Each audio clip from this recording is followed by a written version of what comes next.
Check it out.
Well, damn. What's going on? What's going on? Welcome back to another episode of The Lounge. I am Raytruelife, and the bald head bastard got a hat on today.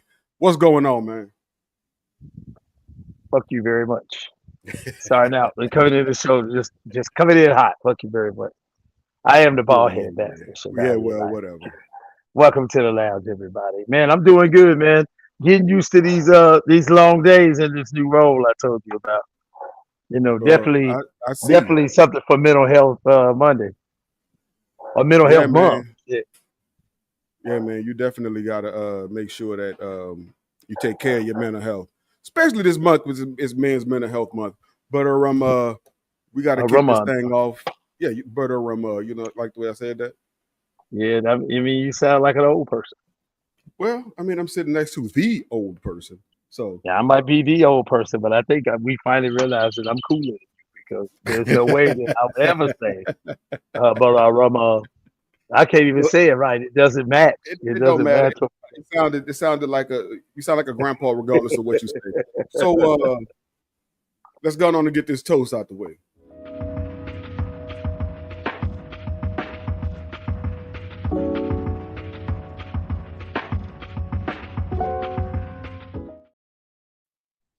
It's on you.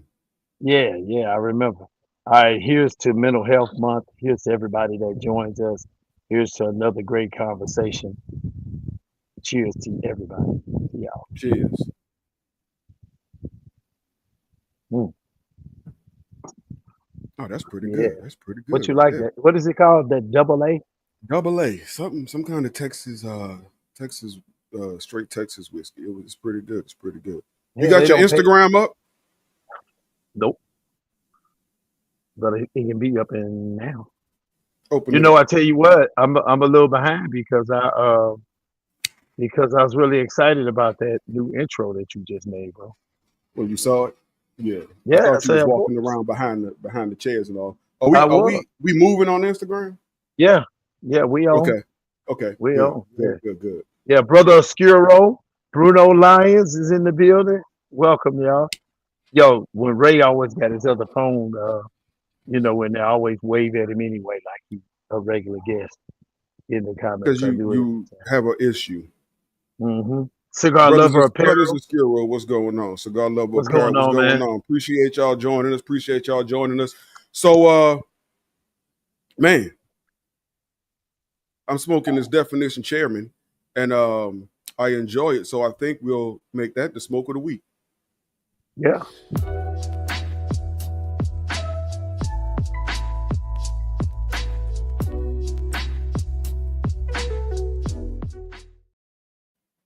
So this is the Definition Chairman, man, and it is a very good cigar. Wait a minute. Where is it at? You got a graphic for all that, don't you? I had one. But I gotta go get it. I don't know where it's at. There it is.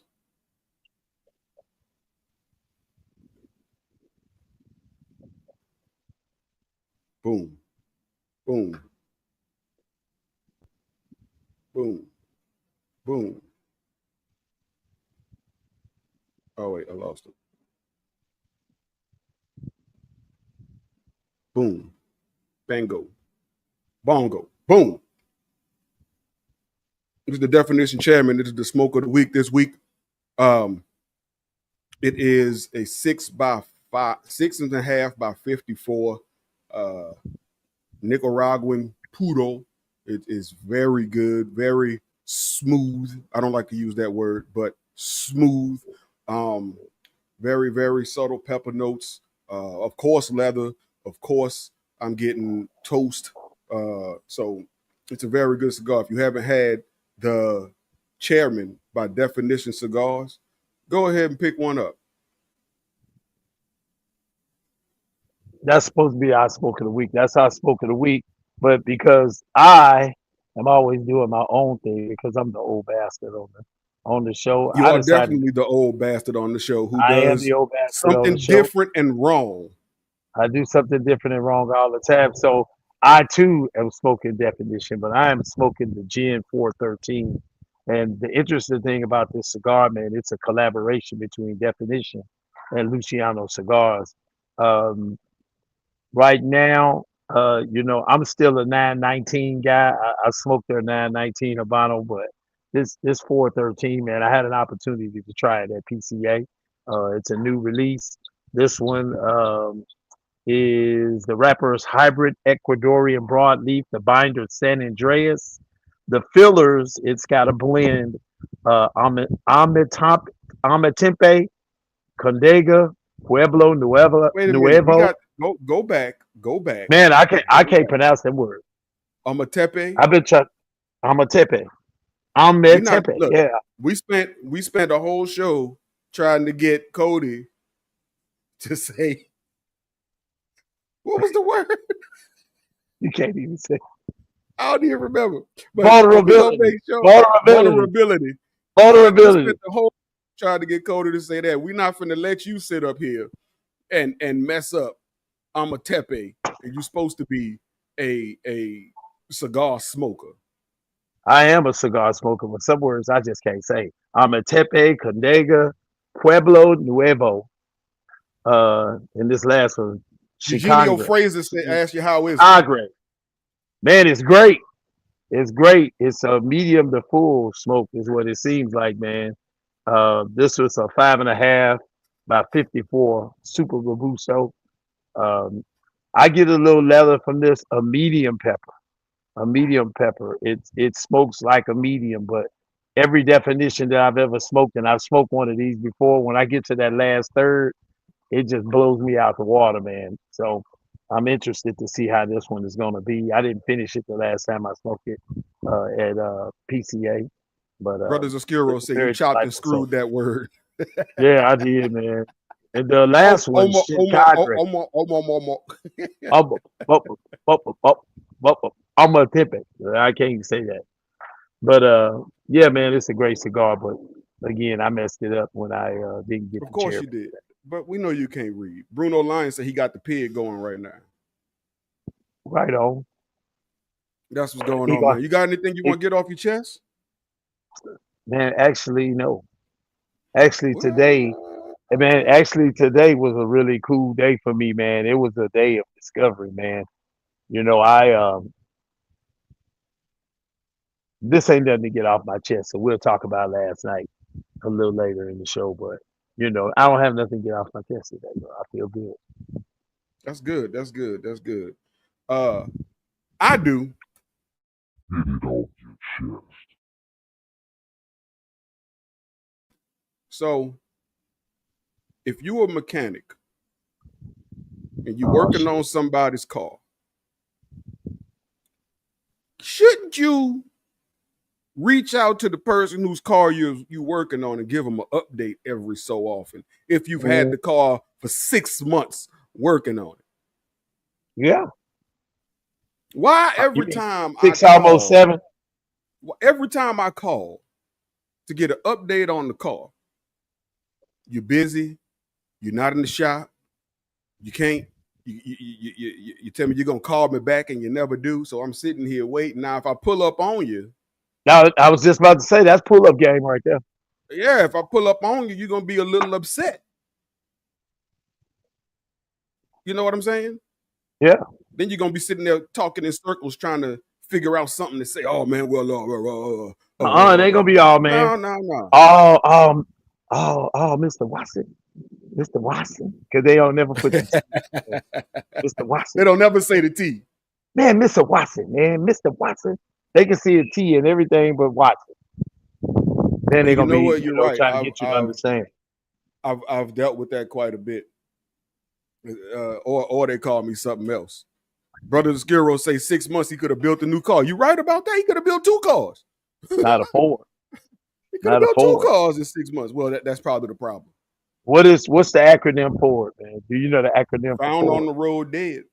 Found on the road dead. Not on the road. Just on road. But when dead. you financially challenged, sometimes we're not gonna claim that. You just gotta go with what you get. You gotta go with what you can get. Since I got the GN 413 in my hand, we're gonna rebuke that evil spirit, bro. We're gonna rebuke that evil spirit, bro. Let me tell you something. Chevalier Life Thoughts of a Classic Man on the lounge tonight. We rebuking the evil spirit of poverty and financial challenges. Let's definitely rebuke that. Yeah. That's like a generational goddamn curse. We're not doing that. Yeah, we're not. I take that. I take that. I tell you what, that's GN 413. I received that, and we will rebuke that. Mac, it's a. I rather not say. It's a Ford. Don't let it fool you. It's a nice ride, man. It is embarrassing. It's an embarrassing Ford. That's what it is. It's an embarrassing Ford. The way my son acting, I got something sitting over here in the driveway. You might be able to get. Let's hope he mess up. Well, you already messed up. I'm trying to justify giving it to him, but I can't find it in me right now. I just can't. Yeah, I can't find it in me to let him have it. He's gonna be all right. He's gonna be all right. Brothers Oscuro say they build cars in 3 days. Mac, that cigar advocate, asks if it's a Pinto. Close. Close. It's a front wheel drive Pinto, Mac. It's close. You might call it more of the Maverick style. It's what it's gonna be. Well, whatever the case may be, man. I'm enjoying this definition, Chairman. We got a great show lined up. We got some guests that's supposed to be coming in here. Sin, reach out to the cigarologist. He got the link. So we got some guests that's supposed to be coming in here with us to tackle this topic because it's definitely gonna be a heavy one. Yeah. And let's give it some context. So we started the lounge. It was based on men's mental health month. It was based on, us, a conversation. Y'all hear me say it all the time. It's based on the conversation that Ray and I had on the Friday night that started at about 11 in the morning and ended about 1 in the morning. We talked all day while I was working, all the way home, all the way to the crib. I stopped at McDonald's, got me a quarter pounder with cheese meal, supersized with a large high tea orange drink, ate it. Then I ordered pizza. A couple hours later, we were still on the phone. But in all that conversation, we came up with the idea that we wanted to create a platform where men can be vulnerable. And very quickly, it caught on with the women, and the women started giving their 2 cents on some of the things that we deal with, like vulnerability and how it affects them. And the lounge was truly born about 3 shows in, and we knew where we wanted to go with. So, hats off to Ray for coming up with that idea in the almost 12 hours that we talked on the phone. Yeah, we talked for quite a while. We talked for quite a while. 12, 13 hours that day, just talking about life, man. Just brotherhood, that's what it's all about. Hey, Eugenio, thank you, man. You can order this on ChevalierLife.com, my brother. ChevalierLife.com. At ChevalierLife.com. I don't even remember what the hell I was saying on that commercial. I don't either. But our brothers of Skill Road, we thank you, man. Thank you. We doing our best. Man. Thank you, yes, sir. I don't know if I want to do any culture news or if I just want to get right into the topic. Get into the topic, man. We'll do culture news next week because you know how we get when we get on this deal. Yeah, we get on other stuff. Yeah, we like I said, this show was birthed from a conversation, 3 years ago with me and Ray, and it was birthed from a friendship, a love, a brotherhood between the two of us. And through this show, I've learned, man. I thought I was a vulnerable. I thought I practiced vulnerability pretty good, and I think that I did. But through this show, man, and our friendship, I realized, man, there was so much more that I could do.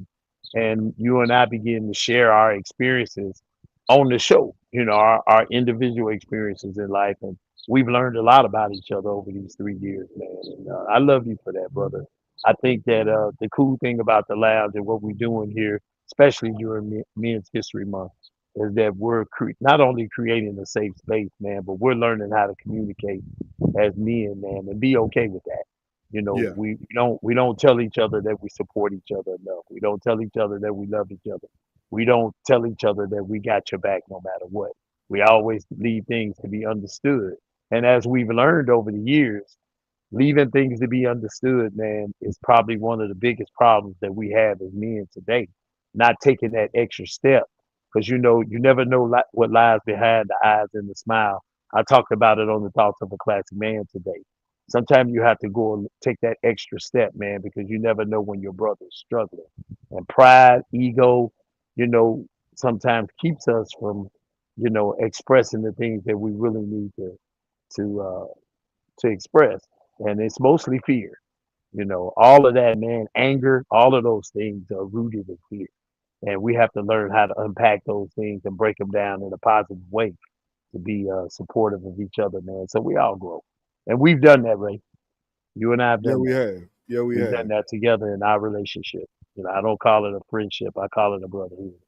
Because that's It's what it brother. is. Because that's Yeah, what it yeah. is. We've done that. And so we try to um, what you guys see here is what Ray and I do all the time when he comes to the house, man. And it's been through conversations, man, and him having to pry things out of me, when I didn't feel like I could say certain things, and vice versa. And it's gone really well, man. I would ask you, Ray. Before you ask that, hmm before you ask of me, we're gonna take a commercial break, and then we're gonna be back and get into our main topic. Do it. That's my tap. You got them both. Right, yeah. And I will make that focus stop for, it gave me 2 feet. I can't smoke in the house, but I can smoke it easy. The fabric bow ties, the wooden bow ties. He was, I want to say, Get this stuff down. Because if you don't.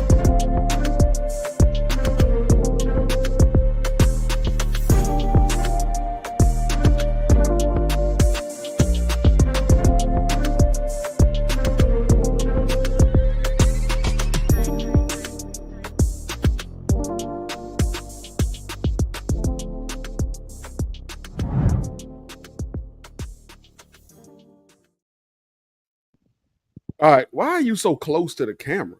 because I was doing something on my iPad over there. Whatever. I'm gonna bring my iPad over here and put it in my lap where I can do what I'm doing without. Whatever. We finna get into this topic.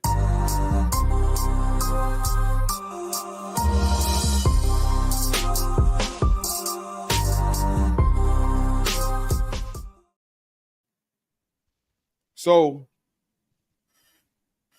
we're gonna be real for a second, right? We've mastered the art of silence, talking to the fellas. We smiled through the pressure, we've laughed through the pain, and buried the truth beneath. I'm good, bro. Tonight, we're gonna crack that open. No filters, no ego, no masks. Because this is the lounge, where the smoke is rich and the conversation runs even deeper. Yes, indeed. This month is Men's Mental Health Month. So we're going to talk about men's mental health. We're not talking about the buzzwords. We're not talking about the headlines, just the real. We're going to talk this whole month. We're talking about this. So we've got topics broken down for every week this month. Yeah. We're going to talk on the way to fatherhood, the silence and success, the laugh that hides the tears, and why checking on your boy might just save his life. So, that being said, pour up a drink, light something up, and lean in. Welcome to the lounge. What's going on, fellas? What's So, going on? so, What's up? All What up? right. What up? What family. up? I say, what up? Red cup for this motherfucker. What up? We got Red Cup. Red Cup is in the house, man. Red Cup is in the house. I hope y'all smoking definition tonight. What y'all smoking? Oh, I see that. Definition, That almost all Alita. the way Hey, around. Almost we all the way all around. the way around. Get one of Cody, those. what you on, bro? What you smoking, Cody? I'm smoking this baby. This is good. It's from El Gallon. It's the Resolver Special. All right, man. Before we get into this show, Super Ray, good. I got something we got to detour for just a second. Right, Cody, real quick. we Yeah. giving you a word. Vulnerability. Let's go. What happened? I can't hear you. Vulnerability. We giving you a new word this week to All right. work on through the show. Vulnerability. Vulnerability. Vulnerability. It's Oh, that's closer than good. last week. That's Vulnerability. closer than last week, We bro. good. We good. Hey, don't worry. Vulnerability. Yeah, there we go. You missed Chevalier can't say the word Ometepe, so don't I worry can't about say that. Ometepe. I can say it now after I heard it 47 times, but I couldn't say it earlier, man. It just wasn't happening for Vulnerability. me. So, hey, I was on the Red Cup Wednesday last night, and something happened, man. We were having conversation. We're having a great time, and we were talking about my journey. And for whatever reason, I started to talk about, my challenges with domestic violence and how it affected me and the mental side of it, the strain. And Ray, you remember I asked this question years ago when we had some mental health professionals on. Oh my What about God. the boys? What about the boys? There was no nurturing, What is even though I going was on with loved. Cody? Cody, what you got going on over there? Phone was falling My all over the phone. place. I Go have my ahead. phone. I have my phone resting on my ashtray, so it keeps sliding. Oh, well, you got to Oh get shit, a tripod or something. I know. I man! gotta I That's get all gotta, right. one. I gotta see you. I'm gonna send you a ring light, bro. I Send me gotta your get. address. I'm sending you an early Father's Day gift. I'm gonna send you a ring light with the stand and the remote to take your pictures and everything, man. So Oh, look you at ain't gotta that. run. So hey, so you can stop hitting the button and then running over there and jumping into a pose real quick. Right? I know. I know. I mean, like honestly, this is how I do my posts. Like this, or like all different angles. I'm like, man, if I had a tripod, it'd be like way better. Right on. So, like we said, I start this conversation off, man, talking about the history of mental health challenges in Right. young men. And a lot of times, man, it's like I said, last night and a couple of years ago, I was left asking the question, what about me? What about the boys? And I think that's where it begins, man, at a young age, because of ego and pride, the men say, suck it up, you all right, you're gonna be okay. But when women go through things as little girls, we surround them and we protect them. And I think that's the beginning of a lot of men's in particular, mental health challenges, man, learning how to deal and cope with the things that they're afraid of, the things that have traumatized. And so, that's kind of where I want to go with this starting out. Ray, how do you feel about that? Because you and I have talked about that before. What's your thoughts on that? I mean, it all goes back to suck it up. Be strong. Right. You think that the boys are going to be fine, and what you don't do is think about Nice. all that they're going through. Right, right. I think so. You know what, Nicole, Yes. you shared some things last night. When you think about the question about what about the boys, when you look back, being a young woman, do you feel like, I don't know if you have brothers or not. I don't think I've ever asked you, but do you feel that as a kid that boys and girls, did you experience that boys and girls was treated different? Absolutely. I am the youngest of five. I have two brothers and two sisters, and I have three sons.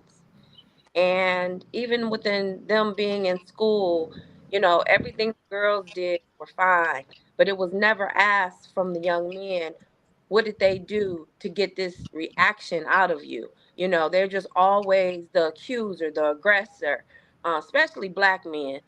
Um, you know, Never not asked how they're feeling. What's your emotion? What are you going through? Just like Ray said, be tough, be strong, suck it up.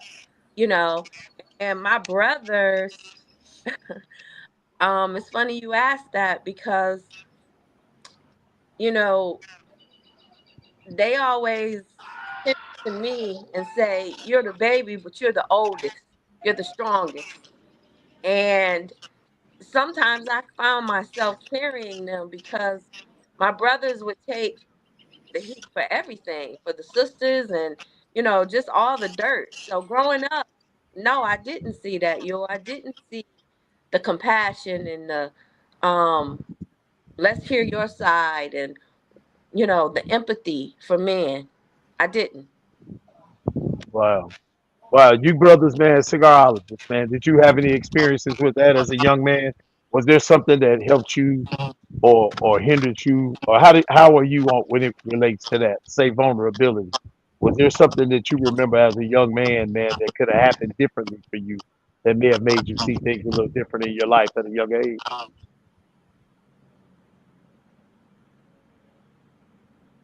Like He he froze. froze. He froze. He froze. Yeah, I was wondering. I was like, he must be really thinking about that. He in deep thought. Yeah, he Oh, in deep thought. Come yeah, he's back. in there like, oh man, that's a deep question, man. What am I That's what gonna I say? thought. That's what I thought. I thought he's going like, damn, you have to start with me. What about y'all, man? What? Oh, we lost him. We lost him. He'll be coming back.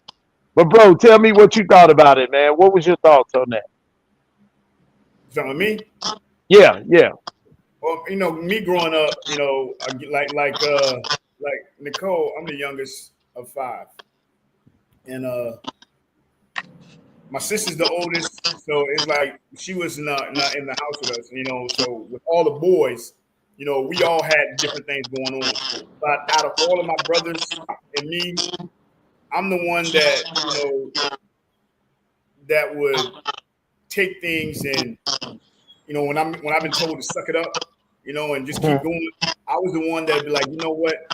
I'm not gonna sit here and suck it up because if I suck it up, y'all gonna do what y'all gonna do. Y'all gonna have people. Nobody want to talk to me, so I'm gonna talk to y'all. So Mm. I would not just sit there and suck it up. I mean, they used to do me. I'm telling you, my brothers used to treat me like I was adopted or whatever. But when it came to problems in the house, because we had some situations that used to go on in our household. Everybody had a situation going on. But Yeah. I'm the one that's gonna talk. I'm the one gonna bring it to the forefront. I'm not gonna sit back and just be like, no. And I've been like that since I was a little kid. And so when it came to the emotions or letting it out, it was like everybody else was like trying to be all hard, trying to be all tough. But I was the one that's going to talk to you and say the stuff to make you bring that out. You ain't gonna sit there and be tough in front of me because I know it's bothering you. I know it's bothering Hmm. you and it's bothering me. So we got to talk about it because we ain't gonna sit here and then be driving each other crazy because we don't want to talk about what's going on in our house. Or But where going on. did that where did that come from in you though? Because one of the interesting things about this, when you talk to a lot of men, we're all of a certain age except for Ray. Ray's like 12 and Shut up. Cody's like 13. But And you 2,000 years old. So And we the same that makes them, hey, ancient hey, rule is and so dead. that make them like 2000 and one, and I'm 2002 years old. There's So nobody we're older all than of a you. certain age. There's nobody me and older you the than you. same age.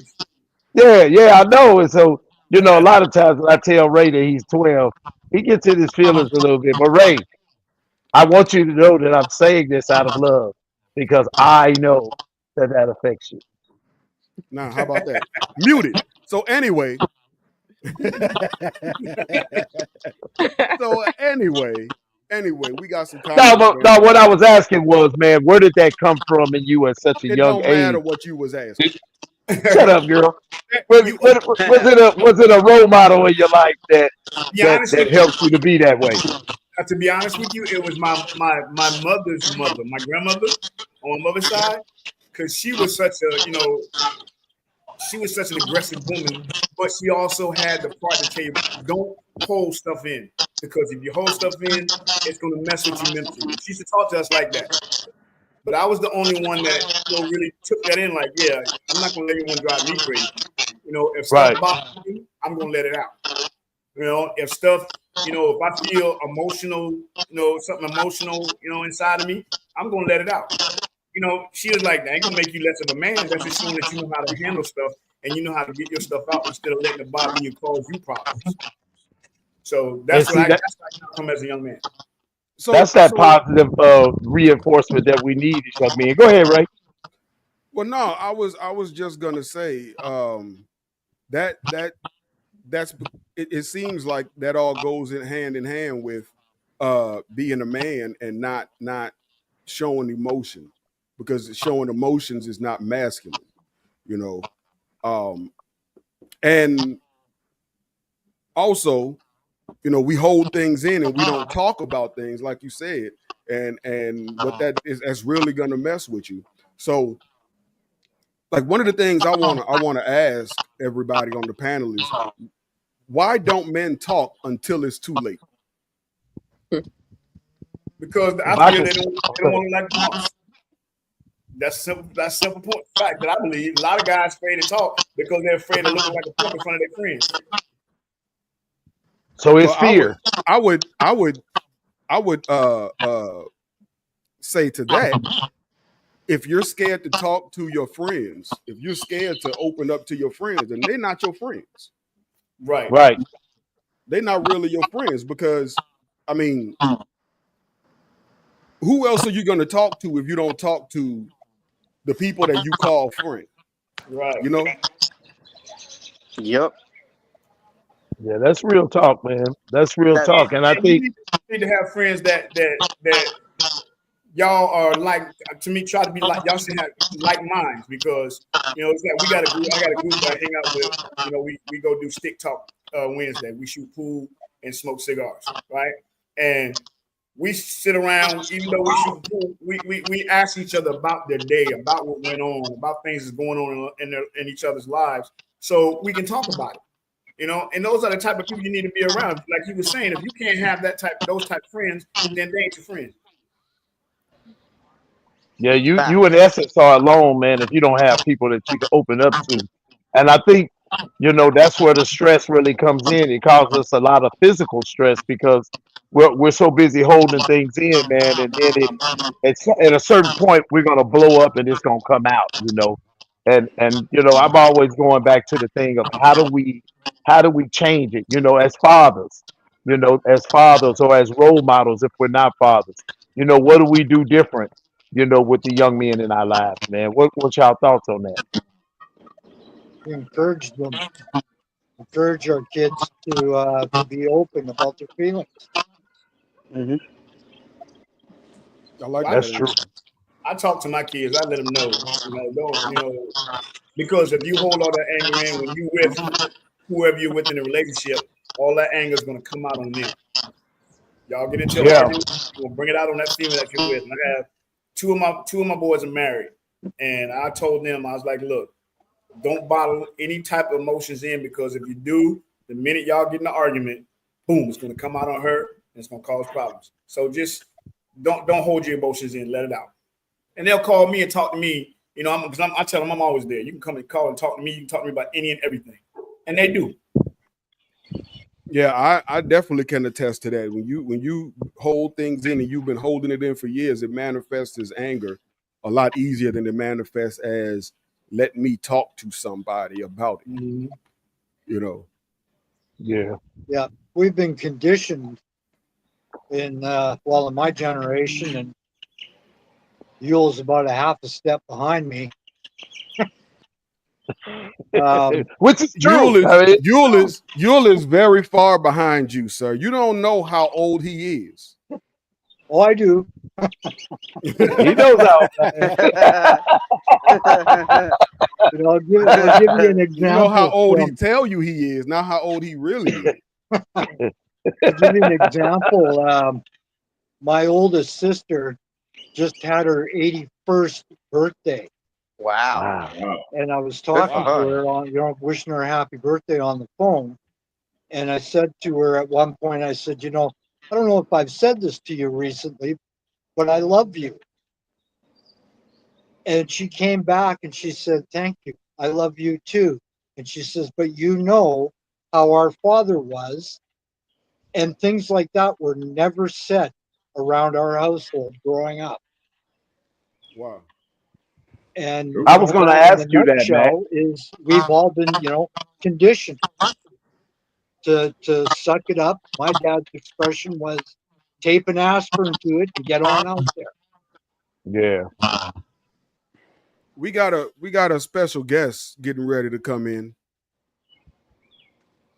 And Bryson, Fat Predator. Boss talk. Fat I love it. Predator. What's What's going up, on, man? man? What's Look going at on, him. bro? Look at him. Look Hey, at him. what's going on, family? Just chewing. What's up? What's up? I'm at Urban Air letting the kids run around and Just that a chewing. little bit. So, Hey, you guys, I wanted to ask, in honor of Father's Day, and you guys are having a man's discussion. I'm gonna just watch in the comments because it's a guy panel, so I'm gonna exit out. I don't want to be a, you know, might, Well, you well, guys might. you know what? I would rather you stay, and I'm gonna tell you why. Because sometimes what we've learned is that we need a woman's perspective on something, Yeah.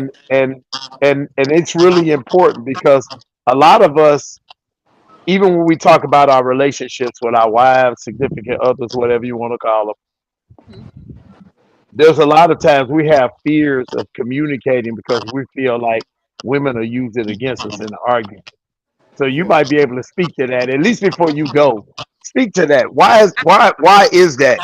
I didn't feel uncomfortable. My sons probably tell me too much. Something I tell them, I said, listen, hold up, just wait a minute. I'm not ready for all that. But they talk to me about everything. They call me like ma, but now they don't call me ma. Now I'm bro. Hey, But hey, Hollywood, don't worry. My girls call me. My girls say bro to me all the time. yes, but I Yeah. respect it because listen, I had my kids when I was very young. I got married at 19, and at 20 he was ready, pushing them, out. So I have twin boys, and then I have my youngest son, and then both my boys have twin girls. So they brought me granddaughters that I never had daughters.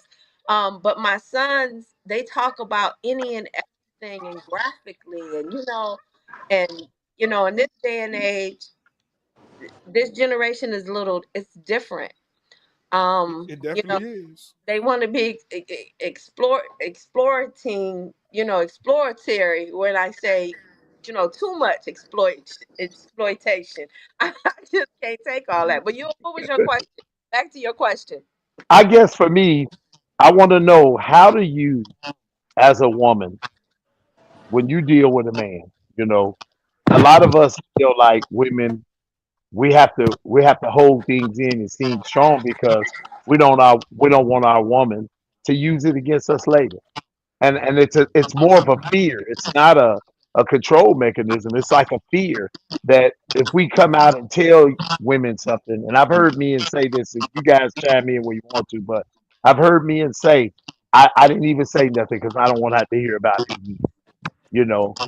And that's a big fear for us. Have you ever experienced that or been told that as a woman that, hey, babe, I'm trying to communicate with you, and the thing about it is I tell you this, and then 2 weeks later when we get in an argument, you say something like, Right back up. "That's why your ass scared of the dark, motherfucker." Even though we argued about if we having chicken or pork chops that day, that's why your ass scared of the dark. I want chicken. You know, it doesn't make sense. Have you ever been in a situation like that? Because a lot of us, we're afraid of that. Well, I'm gonna tell you what my father told me when I got married. He said, Nikki, never be the bitch that a man pull in the driveway and say, I gotta go in the house and be with this bitch.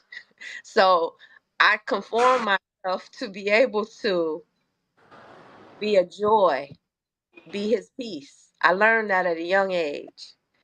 And I'm not gonna say I did everything right, but I tried. So that I didn't do the throw back up in the face. I allowed him to be a man and I allowed him to explore and explain to me. But I kept it in a safe. I kept it there for a very long time. What you And say, just in case. just in case. But after 14 years, when we really was on our way out, oh, I not only did I bring it back up, all the gas ran out, and I took that AK out, and I let that motherfucker have it. And Spoken like a true Aries woman. I said that because, you know, a lot of times we think about things that we tell people, and it's not just Mhm. men, your wife, or your significant other. It could be your friends. And you ever had a friend and they'll tell you something like, if you say, yeah, this guy does this and this guy does that, and then later on she'll throw it back up in your face and say, well, that's why he treats you like that, because we teach people how to treat us. Well, I didn't Yeah, tell you for you to throw it back up in my face. I told you because sometimes I just want you to listen. I didn't want your right. opinion or tell me what you would have done differently. So sometimes I just think it's used as a some get back. Mhm. Right. Or I Yep. told you so. And that's exactly the reason why we don't talk. Yeah. That's exactly the Men are reason from why we don't Mars, talk. women are from Venus. That's Be it Mhm. friends that's right. or And our significant other. We hold that in because what we don't want is for somebody to say, bring right. something up that we told you in confidence, and even with our friends. But sometimes we get to a point where you have to talk. You Yeah. have to let that out. You got to get that up off, because if you don't, then you're gonna be stuck with it. And it's going to wreak havoc on you. And it's Well, going to see, It's going to manifest in ways manifest that you don't itself. know. Yeah. Yeah. see, Exactly. with me, what I do, I mean, so it can't be as harsh. And when they bring it back up at me, I tell them, I was like, yeah, you're probably gonna use it against me later on, but I'm gonna tell you this. I'm gonna bring it out, and I'll be ready for them to bring it back up at me later on, because I've been taught, like I said, by my grandmother, to kind of like what Steve Harvey did with his book, Think Like for the women to think like a man. Basically, back then she was telling me think like a woman. Be ready for that stuff to come back at you. So when I have something to say, I always say I'm probably gonna hear this later on. So, but I'm gonna say it anyway. So I can be prepared for when it comes back. So when it comes back, I'll be like, okay, I knew you was gonna come at me. So I got what I need to say out. Whether you think this way about me or not, at least I got it out. But It's men do it interesting. too. Men do it too. Men throw things back up in your face. It ain't just the women that do it to you guys. But Yep, You it's more guys, harsh. absolutely. you guys do it to us. I tread Yeah. lightly. Yeah. I tread Me too. lightly. I used to do it. I don't do it no more. I'm with you, bro. I tread lightly. I don't want. Yeah. You know, I'm married 20 years, and damn, yeah, I've been married 20 years, and me and my wife, we've had the highs and the lows, and this and that, third, and whatnot. And there's a lot of things that I learned along the way of this journey that we've been on. So I would tell you, for me, I don't like the confrontation. I don't like when my wife and I we have a argument or a heated discussion and whatnot. I like putting the point to where we can actually sit down and talk about it, because I love my wife to death. I love her dearly. But when she gets to that point, I know if she's at that point, then I've done something truly, truly fucked up to hurt her. And I had to own it, and I had to wear that. But at the same time, I don't when it comes to, and there's not much I can feel from my wife, because she's like Hollywood always say, she's an Aries, so she's damn near perfect. So I don't Say get. it again. And you only get that shit once, sis. It's never And wrong, just mistaken. yeah, just slightly, just like the ISP channel, always on, slightly off. But and I keep it that way, and I love her for that. But I love the fact that she corrects me on my flaws, and it's not one of the ones to like to shoot me down or bring me down and make me feel like this and that. But it's a correction of my flaws. Like, babe, here's what I'm trying to get you to understand. And I had to take the time and I listen. And when I listen, it actually registers through the stick ass head in my like, okay, I got it. I hear what you're saying, and then I go from there. And it just makes me better, a better man in this. Absolutely. Communication. Communication with your spouse Communication is is the key. everything. What his iPhone must have messed up. So while his iPhone messed up, man, I'm looking at y'all background and it's really dope. But I'm looking at how y'all got y'all got y'all half face on there and everything. Not, hey man, why should bodies look like Mr. T? That's the That's picture. Ray. That's the picture I snatched. That's the picture you snatched, man. Hey, Look, like Mr. T. bro, whenever Ray is the mastermind behind all our graphics, right? And so he'll call me up and be like, say, man, send me this picture, send me this picture, just send me pictures. And I might spend the next 2 hours at work sending him pictures, right? And then I come back in there, he got some picture of me that I didn't even know I had. It be some shit that he took when he was over here at the house for a weekend or something, and have it on there. He did doctored it up, got my head looking bigger than the rest of my body, all kinds of stuff that he does. It's just that's just kind of how we do things. I had to spin around, man, because the sun was hitting me early. I wanted to get over here where the breeze was. Right on. But I heard everything y'all were saying. I think, man, it's imperative upon us though, because at the end of the day, the the the the the thought, I guess, or the expectation is for us to lead, and it's for us to automatically know those things. And I think that's where the pressure comes in. Like, we have to remember that we have to try to take the conversations with our significant others. We have to be the guide, and we got to keep it no matter what she does or says. We got to, respond responsibly and all of that. And I think in those situations like that, it, I saw a comment said you got to let it go. You got to put it out there. But sometimes, man, the fear for me as a man is that I don't want it to escalate. I don't want it to escalate or get way out of hand where we talking at each other and not with each other. And That part. so, as men, we have that. I feel sometimes that it's unfair. It's like an unfair responsibility that we have to be the sensible one in the relationship. And that's scary to me because sometimes, man, those expectations, some of us fall short on that, man. We don't have it to keep it in like that, man. We don't have it. I have a Right. question for all the guys on the panel. What you got? And also, Nicole, I want to ask you if it have ever happened to you. Have any of you guys ever cried in front of your wife, significant others, or Nicole, you ever had your man cry in front of you?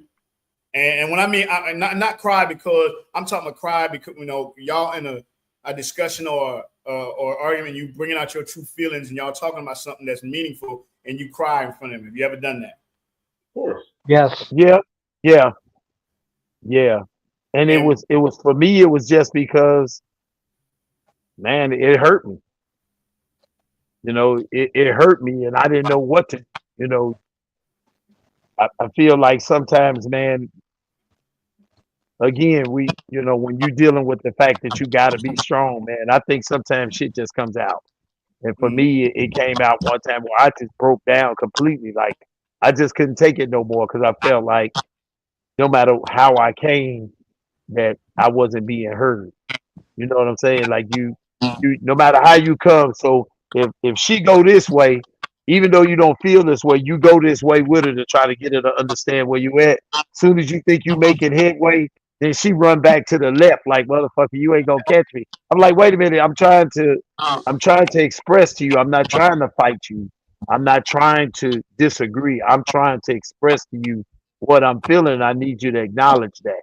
And I think that goes back to the fear that a lot of men have, man, is that when we're trying, it's almost adversarial, like it almost doesn't do us any good to do it. It's different for me now, but that was some of the things that I experienced early in life that, made me who I was. Right on. I've I had a saw. similar situation, Yule, where she was trying to get across to me how she was feeling about things and how I had been reacting or behaving around her.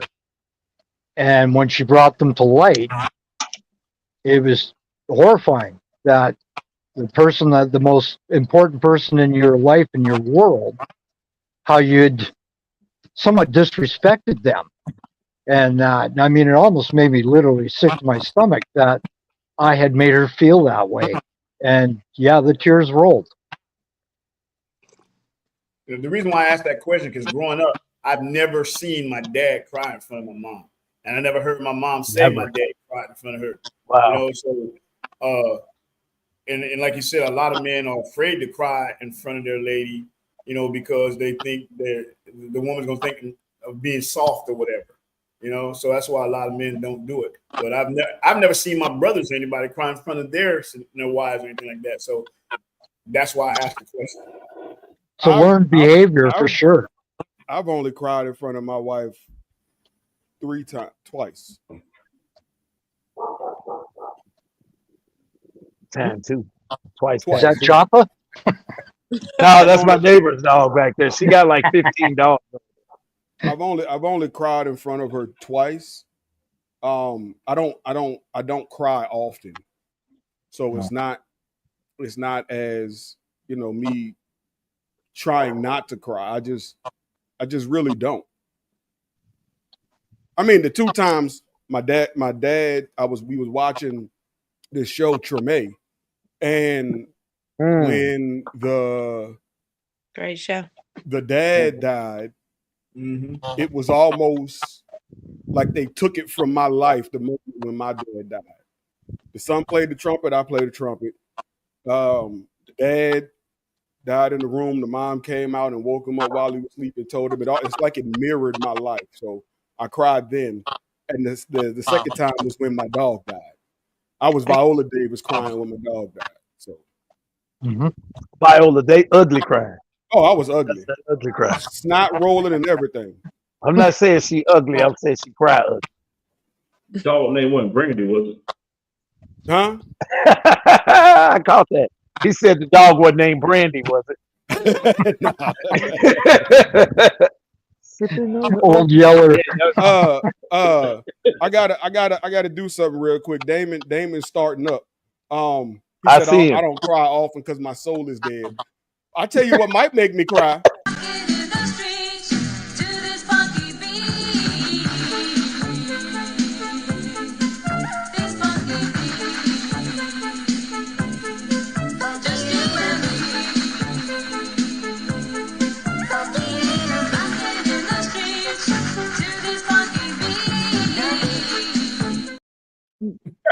That's just for you, Damon.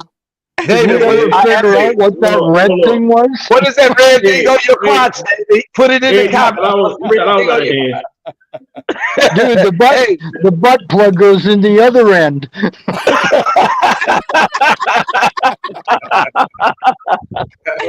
Oh man, David, you got to tell us about that red thing on your crotch, man. No diddy. Like we want to know what that red thing is on. I don't care that much what that red thing is on his crotch.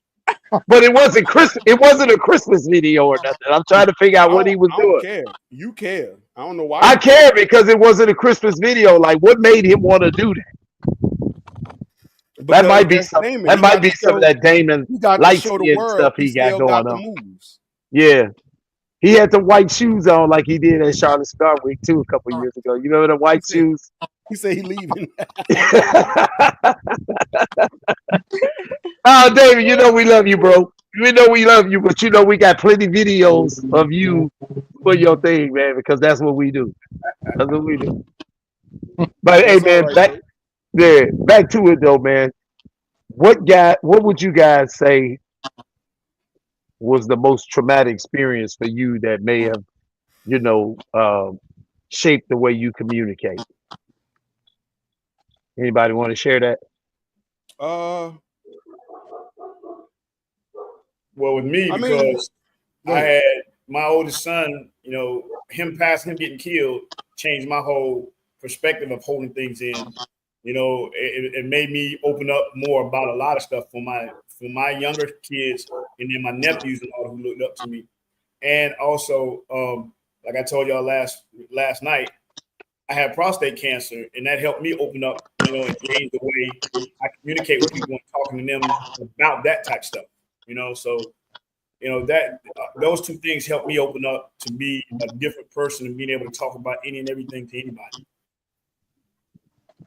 I'm sorry to hear about that. Yeah. Definitely sorry to hear that. Yeah. I will. I would tell you for me, it was How you my feeling now? Oh, I'm good. I'm 5 years cancer free, so I'm good Oh, now. sweet. Oh, Awesome. hey, Excellent. hey, Oh, wait, can we wait, raise wait, a wait. toast to that? Hold on, before you do that, say that one more time. I'm 5 years cancer free. There you go. Yes.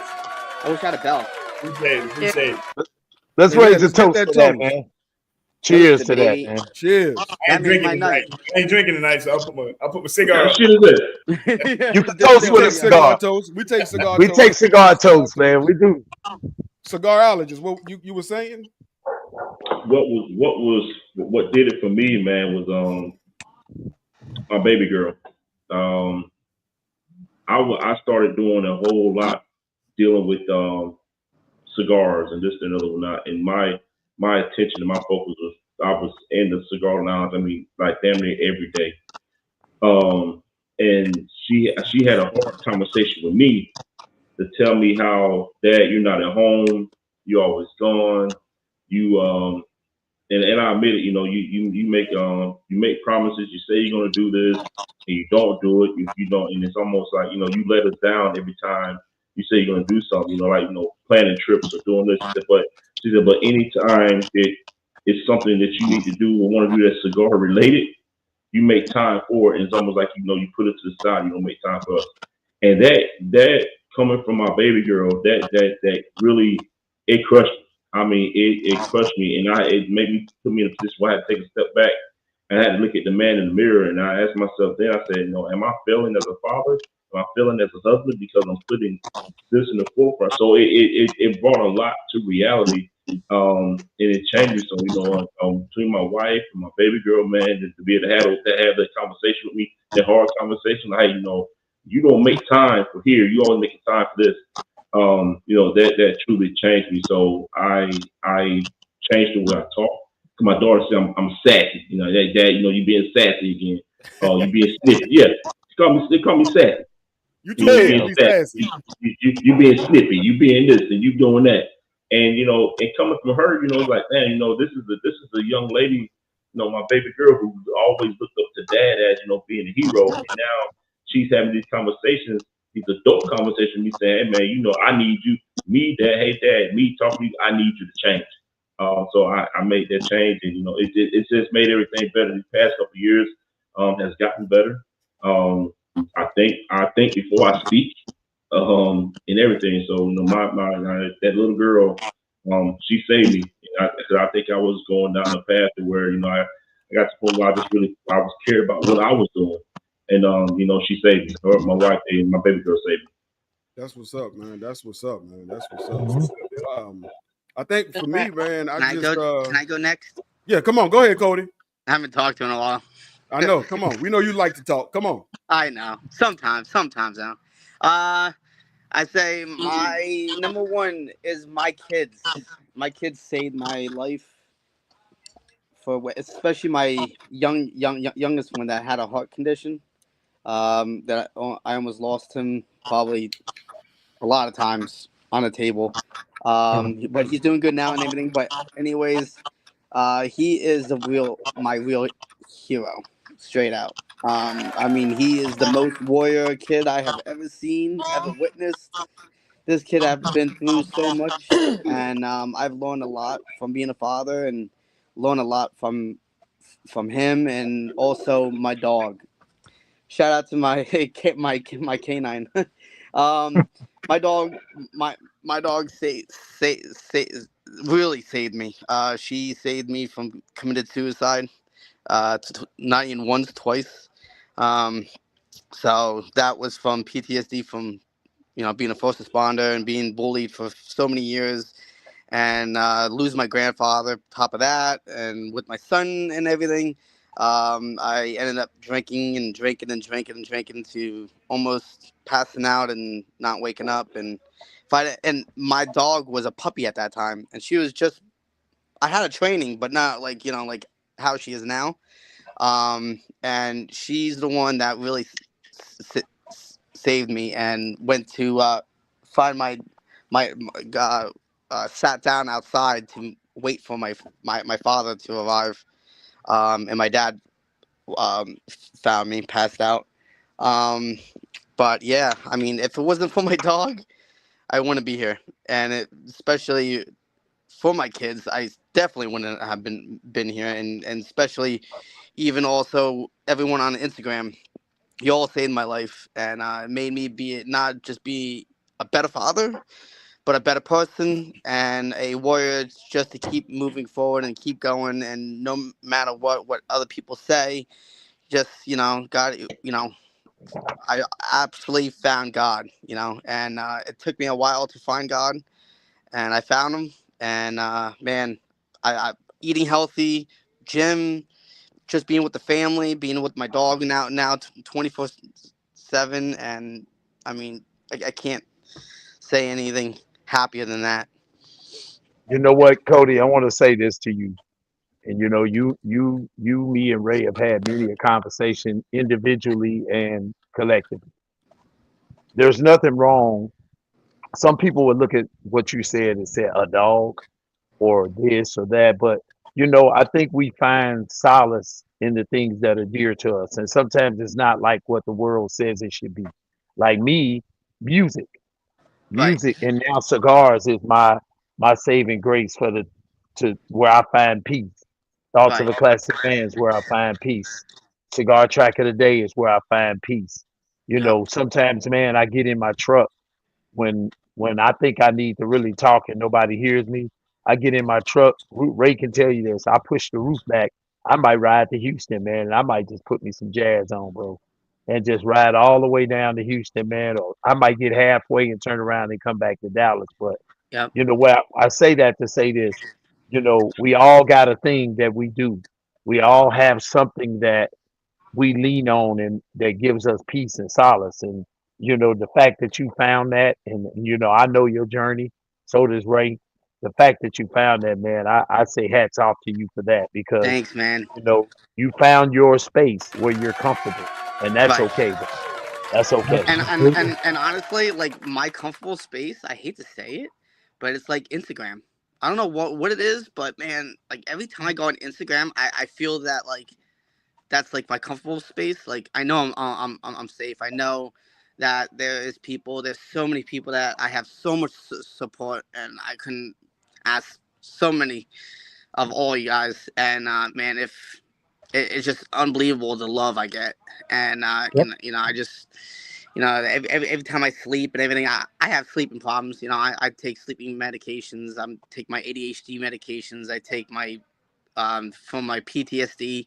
I get horrible nightmares, um, and I'm starting to get like a lot of nightmares too, like worrying about like if I lose my dog, like what's gonna happen. Like I just feel like I had told my wife, I'm like I just feel like I don't know. I have such a thing with my dog that she's not just like my best friend. She's like my partner, and like she's getting to be like 9 years old.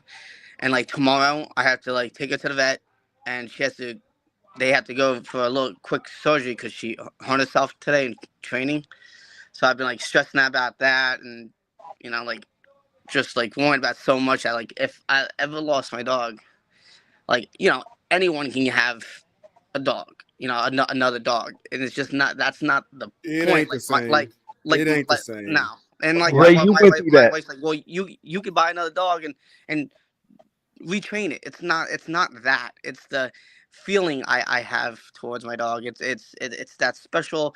When I look at it, I look at that beautiful sparkle in her eyes and that smile she gives me, and it's just everything. It's just like even when I train her, when she's like how she sits with me, how she looks at me, it's just how we move together and everything. It's a whole different ball game. She's my daughter, and it's like I feel like I'm gonna go back like a little bit downhill if anything does happen. Like, and I worry about that, and it's like get like nightmares, and like sometimes I get like real bad like night terrors, and I wake up and it's like. And I look around, like, and then my dog's still there, and I like make sure like she's still breathing, and I'm like, okay, go to bed. But you know what, man? Think about this, A little bro. crazy. In life, man, there's there's two things that we gotta do. We gotta live and we gotta deal with loss, grief. Mm-hmm. You know, and so you gotta get yourself to a space where you understand that and start coping with it now. Like you have to understand that because Ain't you no can't let coping with yourself it go now. back. Ain't Ain't well, no yeah, that's coping true. with it now. Let me tell you something. My dog was my best friend. I remember that. We had conversations, and I mean, call me crazy for having conversations with the dog. That's fine. You call me Oh what you no, Not at right. all. but Not at No, all. but not my at all. dog was my best friend. When he got sick, and I watched him decline over the course of a month.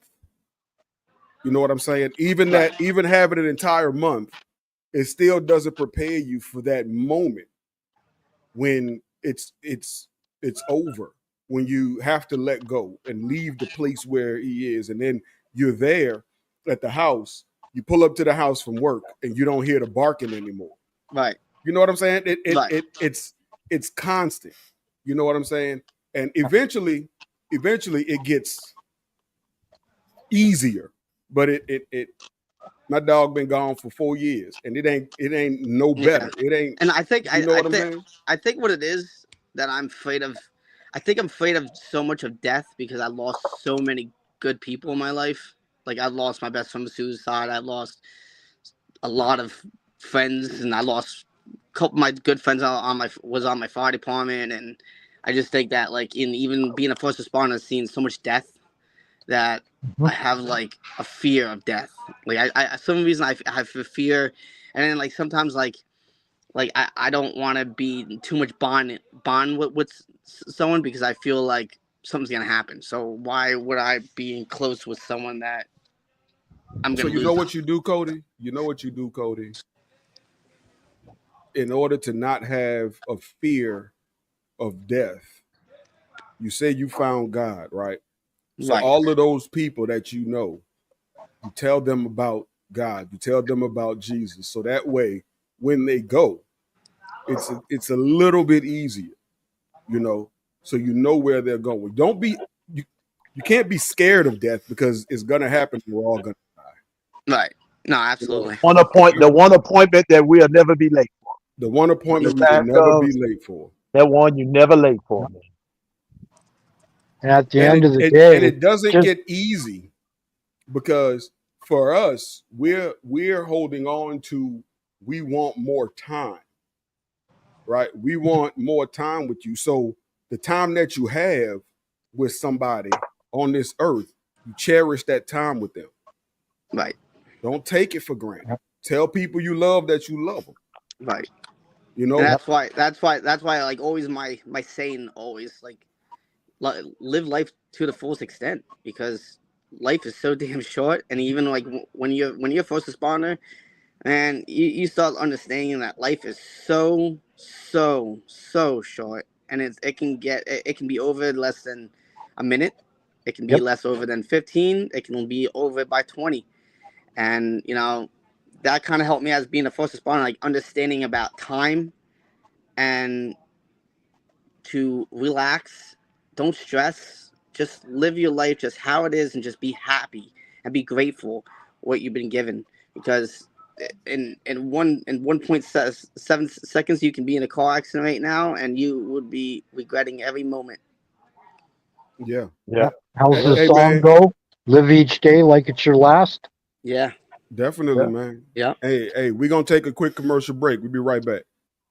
Everybody, and welcome to Conversations with Chevalier. Look, I've been away for a while, but I'm back now.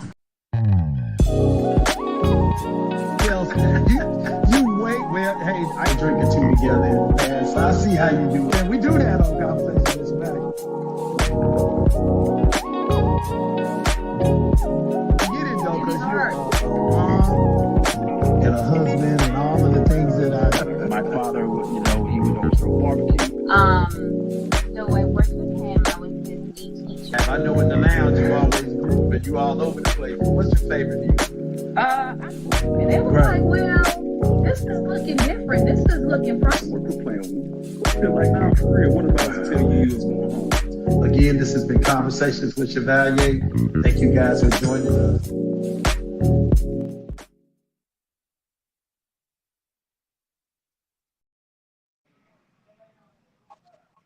So we back, man, and we on this men's mental health month, men's mental health awareness month topic. We're gonna be on it all month long. So, Oh yeah. because this is a month that gets overlooked, it gets overrun by other things, and not a lot of people talk about it. So we definitely got to talk about it. So I want to ask this. The question, you good, bro? Huh? I'm good. When we ask that question, Right here. no, I'm saying when we ask this question, why is our answer always, yeah, I'm good, regardless of what you're going through? Right.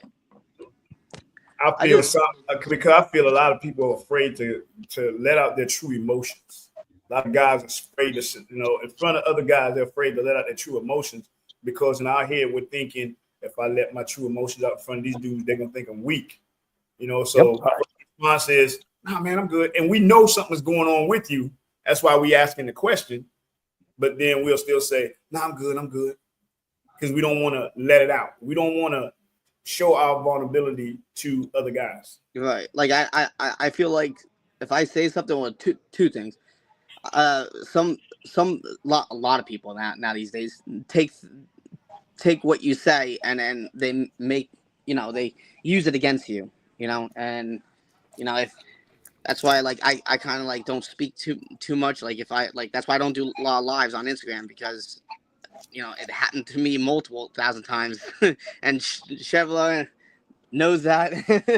Like every time I was getting attacked and I just couldn't express myself and even anywhere. That's why I have anxiety issues and that's why I have the dog because I have such bad anxiety with anywhere I go. It's just absolutely unbelievable that so many people shut me out, even my fire department, everyone always thought that, oh, Cody's stupid.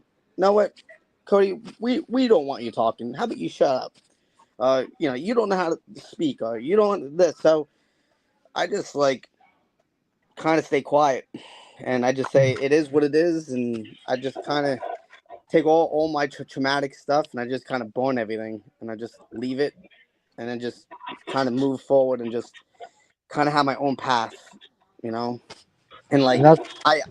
if somebody talks to me, then I'll talk. But if no one is not talking towards me, direct to me, I usually don't talk till I'm spoken to. I think I learned that from just so much experience that I've had that so many people put me down, that making me I'm, I've been gaslit. I've been. That comes back to your conditioned behavior, and that's shocking to hear you say that, Cody. That your brothers in arms ridicule you for wanting to open up about issues that you've experienced personally or on the job. And again, that comes back to their weakness as well, because they don't want to hear it because then they look weak. Right. And that's why I was forced out. And, I would still be a volunteer for firemen. And, I loved it because I wanted to protect and serve my community. I was there for the people. And I was there for the people when they want to call, when they are in the need. And that's why I signed up for experiencing their worst day. Right. And I was not in the group. And that's the problem. The problem was it was just got so much of a special group that they have. The And if you're clicks. not in that Click. clique, Yeah. and you're Yeah, not the in that click. clique and stuff, and if you have more things that it should be done right, and the truth, and how it should be ran, um, they don't like that. They if they want to be all corrupted, then that's how they want it. If they want to drink, that's how they want it. If they want to drink while operating the apparatus, that's how they want it. That's what I didn't want that. I just want to be a professional, even if it was volunteer or not. Be Mhm. professional. Go there when you need to. Go there if there's a drill. Drill as much as you can, so you can be the best you can as yourself, and watch out for your brothers and sisters because it's supposed to be a brotherhood. Um, Mhm. Emergency service has changed so much of how much bullcrap that a lot of people don't see us how we should be seen, you know, and it should be a teamwork. It should be we all should be have a great leadership and work together as one.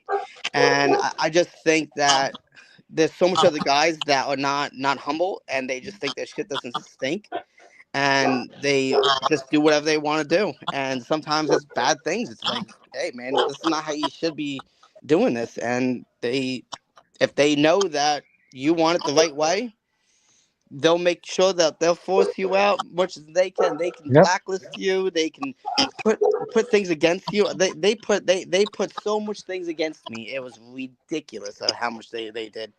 And it was But you know after I what, had bro? the Let me kids. let me interject there for a second because I hear and I understand everything you're saying. I really do.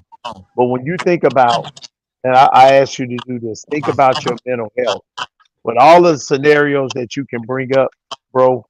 And I say this to you as a brother. You got to find it in yourself ways to kind of decompartmentalize that, man, and just find your way to negotiate, navigate through that shit where it just don't touch you. It's gonna hit you, but you got to find a way, man, not to focus on those things so much and focus on what Cody is doing with Cody.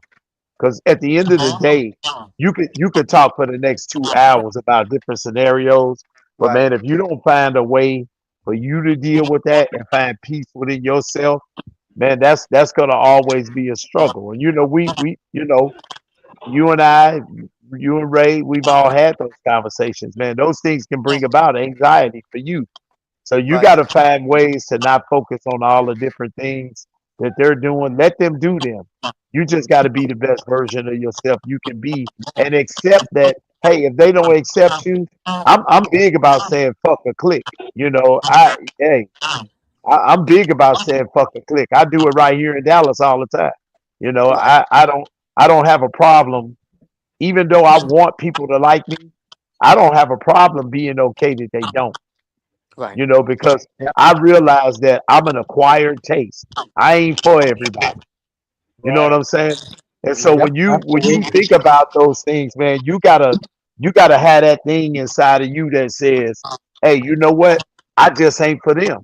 You ain't gotta disassociate yourself if you don't want to, but you move, in a way that satisfies you inside.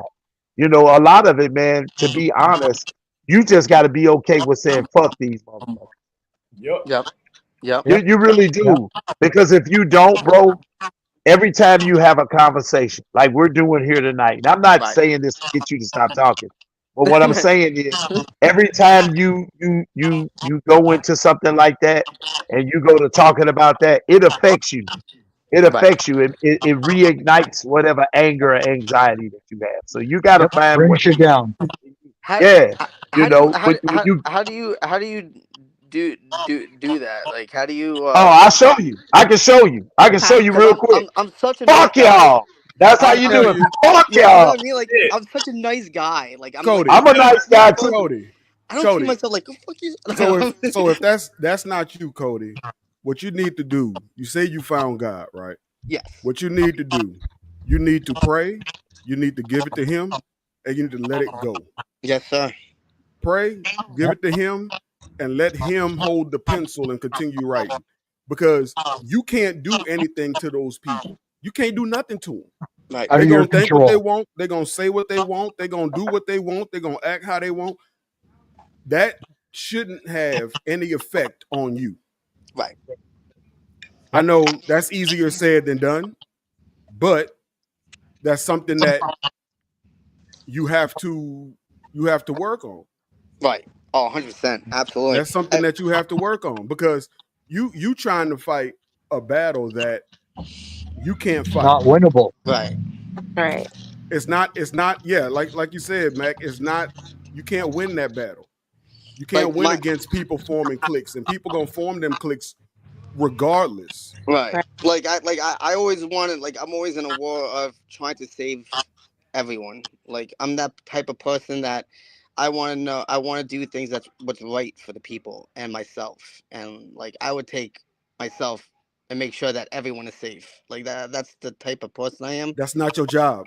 But I just feel like that's like my job. Some Cody, reason. Like, it's not your job to make sure everyone on earth is safe. yeah. Your job is to make sure That's you're safe. exactly. Yep, That's that part. God's job. Think about God yourself. deal with that. If You you can't Your you can't job, do his job. first.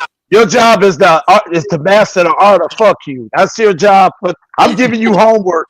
Okay. Don't say it to everybody but your wife, bro. Say it to everybody but your wife. Hey, fuck you today. Cody, I don't. I haven't met you, but my name is Nicole. They call me Hollywood. I have a group on Instagram and Facebook. It's called Oh, Pretty okay. Puffin. Hi, Nicole. Okay. Hi. I want to say this to you, and it's a saying that I live by. First of all, I made this up when I say that people are dope in real life. I only say that to certain people. Okay. Right. And just listening to your story, I want to tell you that you're dope in real life. That's number one. Number Thank two, you. I knew I was blessed when I did nothing to people that didn't like me. Right. Because you know why? That made me unique. That made me different. That made me unclickish. I am my own clique. Mm-hmm. Okay? And Yeah. I want you to know that you being dope in real life, you don't require a click. Okay? And I just want you to take that and let that marinate and think about all the good things in life. Your son surviving, your wife, your dog. Those three things right there is enough to take you up all the way until you go home and leave this place. Absolutely. You have something that some people yearn for in life. And I that was on my heart, so I just wanted to share that with you. Thank you so much, Nicole. That made my night, actually. Thank you. Bro, let me tell you something, man. We've been loving on you for a long time. Thanks, And guys. we have a friendship, man, because there's a certain genuine nature about you that we see that we don't, hey, me, you and Ray done been through some stuff together where we had to support you through something where a lot of people didn't want to support you. And Absolutely. let me tell you something, was the best thing. I know I speak for Ray when I say best thing we ever did, because all of the people that came against you, where they at now, bro? Where they at right now? They ain't on nobody's show. They ain't even in the cigar community no more because they was full of shit. That's why I tell you all the time. Sometimes, man, when you feel that way, you just gotta say fuck you. And you gotta continue to be Cody, man, because like Nicole said, man, you blessed. Sometimes we be blessed and we really don't realize it. And like my Right. pastor, when I was going to church, he used to say the things, sometimes it ain't about the enemy. The enemy resides in a me. Right. You Within. know, yeah, he says it's Within. in a me. It's within you. And sometimes, man, your biggest battle isn't fought with other people, man. It's fought within yourself and how Like you need to deal with I that. was thinking that, like, I don't know, so many people are like, oh, you could be chosen, and I'm like, what the heck does chosen mean? And then someone says that it's a gift or something like. They they they they can't tell you that you're chosen. They can't tell Yeah, you, I Joe. know. God will Like tell you chosen. if you're chosen. I'm just Hey, when they God tell will. you Joseph, practice fuck you, man. Just But say see, fuck you. but see, That's all you and say, even fuck that, you. you ain't got to say nothing. You right. see, Yule just told you that you ain't got to say nothing. when you were going through what you were going through with those other guys, there were other people who stood up for you. You didn't have to say a word to them, and they are nowhere on the radar. That's what Nowhere I'm on the telling you. radar. That's what I'm telling you. It ain't your job to worry about them. You know what I'm saying? Yeah. You had It a ain't your whole job. team that you didn't know you didn't know you had. And Yep. I remember having a conversation with that guy when he put that shit out there, and I was like, "Why the Oh fuck yeah. you worried about it?" Because he reached out to me. I didn't know that guy from Adam. He reached Really? out to me, and I was like, No "Why kidding. why the fuck you worried about it? But Why is it your business to talk about him and what you think he may have done or what you think his life is about?" That man is saving lives. He's doing his thing the way he knows how. What the fuck are you doing? I right. never even gave him any energy that, because I told him, fuck you, man. Like, I know this guy. I don't know you. What are you getting out of berating this guy? Because you think you're better than this guy? You sit on, I told the dude, you sit on Instagram all day. Where do you work? What is your contribution to society? Besides sitting on here talking about a motherfucker. You was talking about somebody else last month. Now you on him. The difference is you being on him, that's our boy. You're not about to come to us about our boy. So Right. get the fuck off my social media. I blocked, deleted, and blocked him right there. Oh wow. That's As and, did and, I. and that's Love how you, man. Thank that's you. it, right? Yeah, and so this is what we're telling you, man. And it's Men's Mental Health Month, so we just have to touch it, man. You can't allow those things to live rip free in your mind, bro. You gotta focus on the things that make you special. You're an amazing father, man. You've overcome some personal things that a lot of people don't overcome, man. They don't. They spend a lifetime trying to overcome, bro. You don't even realize that you a winner. You don't you but the thing where I'm going with this is you gotta start believing that you special. And when you start believing that you special, it's gonna show, and people, believe me, they'll think twice about messing with you, bro. Right. Believe that. Thanks, So what man. you just said, you Thank can you. I ask each and every one of you? It's a panel of 1, 2, 3, 4, 5, 6 men. So you focused on the weakness and sometimes and talked about what men lack and the compassion and different things that they don't want to share. Each and every one of you share something that is one of your best qualities Hmm. of being a man, a father, a brother, uncle, a friend. Just For me, one great thing. it's a follower of Jesus. Oh, I was about to say that. You can say it too. It's I was okay. about to say. I think I think honestly I think Jesus and your energy is the most important thing in life to making you keep going. Honestly. Okay. What about you, Cigar Green? Being a caregiver, because I take care of my parents. I knew you would say that. Yeah, You being a do it well. caregiver.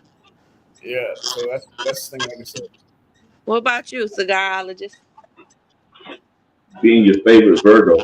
Don't even try it. Okay. Just All say it. right. I like No, that. no, being, and I'm gonna say this, being the siderologist, and I say it because I look at what I do, what I like to do, is the opportunity to take the time to bring people together. So I believe in, I truly believe in taking the opportunity to bring people together, unite people to where they can talk to one another, enjoy themselves, have fun, and just open up and be one amongst one another. So that's my opinion. Okay. What about the gentleman? I don't think I've met you either. You're next to the cigarologist. What's your name? Mac. Hey, Mac. I'm Nicole. Hi, Nicole. Nice to meet you. Yes, nice to meet you too. I'd say probably one of the things I enjoy the most would be sharing my life and my wife's life together. Oh, that's sweet. What about the gentleman in the corner up under you, Ray? Mr. That's Guns Sam. and Cigars. What's That's going on, Sam man? Hollywood. What's up? Huh? What's up, family? That's Sam. Oh, I What's happening? So with What you, up, Sam? Sam? Ah, What's what's up, man? happening? What's up, y'all? What's Shit, one of your What's one of your best qualities, Sal? being a provider. Other than your kind heart. That's it. I provide help with everybody. You know what I'm saying? I'm a provider. So Yeah, whatever somebody need, I come through. You know what I'm saying? Hey, I hey, feed my folks, you know. very true. his first quality, he's a Marine. That's the first quality. Hoorah! Hoorah. Hoorah! Yeah. I've been trying That's to part teach of Ray being how to say alert. hoorah, but if Right. you got to park, you got to get it down in there. You got to come down in there. It's here. It's right around jazz. Right What about about now, I say yeah. bull. I what say what bull. That's all I'm gonna say. what I about say you, bull. bruh? For Chevalier. me, Yeah. for What me, about you? I would say it's the vulnerability. Is probably the best quality. I'm still working on it, but I've done a 180 as it relates to that, and I've allowed myself to feel. Ray say I cry too much, but You do. I've learned how to allow myself to feel, man. But in that, I've become a much better person because of that. So I would say it's the vulnerability that makes me special. Now the last thing, and I'm gonna be quiet. I want you all to give yourself a round of applause because you're great. Whoop whoop. We're Okay. all great. All right. All right. We're have Chopper catches the Thank you, frisbee. sis. He catches the frisbee. That's his thing right there. so I Catches got one. Oh, Semplify real means quick always. before you go, Semplify Cody. always ready. Real quick before that. Thank you for joining us, Guns and Cigars. Sal, thank you for Oh joining no, us. We I gon' Yeah, we thank you, gon' appreciate man. you. It's time for the Right, vibe. We getting heavy. right, So right. are you ready? I'm I'm ready, ready. bro. All Ready, right. ready.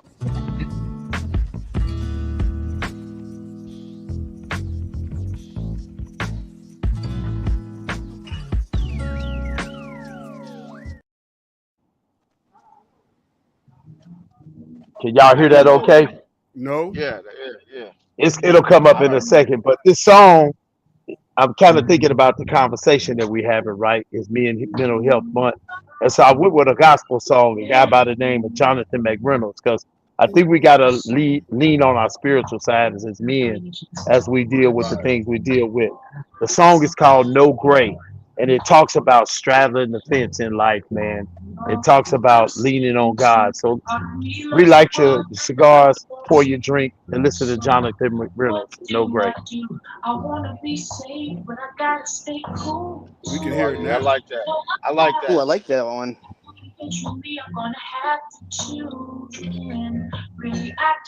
This is the Chevlar, can song you that I send? listen to when I'm Oh, I at my like worst. that. Can you I send like me the that. song? Yeah. Yeah, I'm gonna need Oh that yeah. I too. like the song. I'll send it to y'all.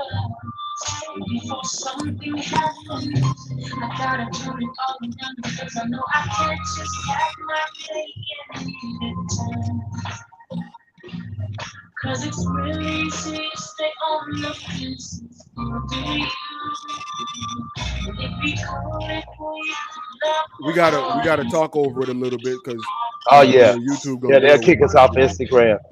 But this is a deep song, man. It's got to be white or black. It can't be gray, man. We got to walk in excellence, man. Check him out. Right on, right on, right on, right on.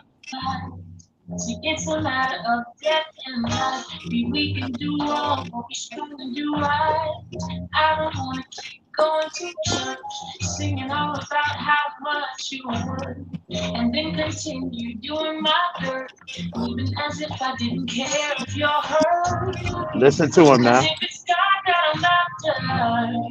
I can't serve two masters.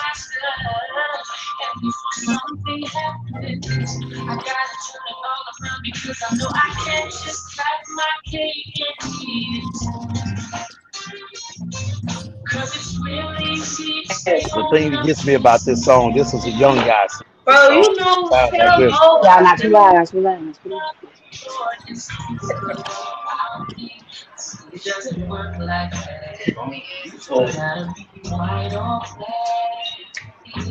And this is the vibe with Raytruelife and Chevalier. We do this every show. About 8:30, we come in and we play something to kind of set the tone and give us a break so we can relight our drinks, relight our cigars, and pour our drinks and get into the topic. So, hey, tune in every week for the vibe on the lounge. How can I share this Chevalier in my group? Do I share it after? When we post it, Ray will tag it on the lounge page, Or you and want to I'll share share it it to now? the You have to go to our on Instagram. Instagram and share Yeah, I it. was about to say that. How do you do that? I But was can you Yeah, go on the go? It's the Lounge page. Yeah, go to the Can It's the Lounge page and tag your people. well, Ray, just put it in my group. And pretty Ray, you and Pretty White Puffer on Facebook. I don't know. I put it in there tomorrow, Nicole. When he posted tonight, once he gets it all posted and finished, then okay. he always makes me a collaborator. I'll share it to the group. Well, if Uh, you ain't in there, you need to be in there. yeah, you Well, I need to mean, be in there, And Raymond, I Nicole, don't do you know. have I'm Instagram? in so because many you're pretty groups. I wild don't puppet. know. I'm not. I'm first of all, sir. First of all, This is our little boundary box. don't call me I pretty. thought I could sneak that in there and you wouldn't catch it. Nah, you can't. Don't call me pretty, sir. What We up, haven't Mark? Hey seen the y'all, hey boundary y'all, hey box for a y'all. What's while. going It's on? some gentlemen in there. Plenty. You see how I Nicole, changed do the you have subject? You see Instagram? how I changed the subject? I see how you did that. What's up, y'all? What's up, y'all? What's going on? What up? What up? What up? What up? What up? What up, Mark? Welcome back. You ain't Tam, been here in Hey, like hey. a year. And he got lights, Ray. I He got see. lights. He Tam, got lights in the garage. Got some lights How? on today. How? Tam. Guess what, Tam? Guess what, y'all? What's up, sis? Today What's is the going on? official date of I've been doing Talk to Me Tuesday for a whole year. Congratulations. But I'm going live Tuesday. Tuesday gonna be my. Congratulations. Congratulations. Thank you, thank you, thank you. So I let was me going ask. live, and I said, you know what? Let me get on Chevalier stuff. So let me ask you. Let Let me me join ask the you lounge. guys this. Let me ask this to the panel. What does strength mean to you now versus when you were raised? Mm. Ooh, that's a For good me, Ray, question. it Cause means now to Well, have the strength to walk hold away on, from stuff, Chevalier. Be quiet. You talk all day. Let's let Sal go. you know what? that's a You're good right question. about I mean, that. strength You're right nowadays is about that. like being able to walk away from stuff that would normally piss you off and make you react negatively. You know what I'm saying? Yeah, That's strength. That's strength nowadays, bro. I agree with that. Bro, I agree with that Yeah. 100%. What about you, Mark? Strength now? Just being able to face any adversity presented to me, overcome it. Right. And keep pushing. Cigarologist, while you sitting there looking like you froze again. again. Go tell them hamsters, go get them hamsters some food to run on that wheel Hey, to get your I mean, hey, Uh, I don't know if you know, but I had a long night last night. I can I, imagine. I'm with Sal, man. That strength, definitely like to just be able to walk away from certain situations, and I will be. At one point in time, I was turning up, but the strength to be able to know to walk away from certain situations, to de-escalate certain things. That's yeah. I can rock that. That's what's up. That's what's up. Mac, what about you? Being able to face every day and its new challenges I like without that. I like that. without it taking you down.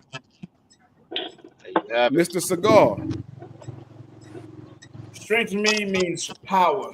It gives me the power to do whatever and say whatever and react to whatever. Oh, I So like that one. back then to now, that's what strength means to me. Power. I like And it. and Power for to his strength allows him to sing in front of a crowd of people, but no, he can't sing. right. But I entertained you, right? You can't I say that when We I'm about to take a entertain. sip. We entertain. We I entertain entertained though. you. you gotta skip on that one, bro. I'm about to take a sip and almost mess my computer up again.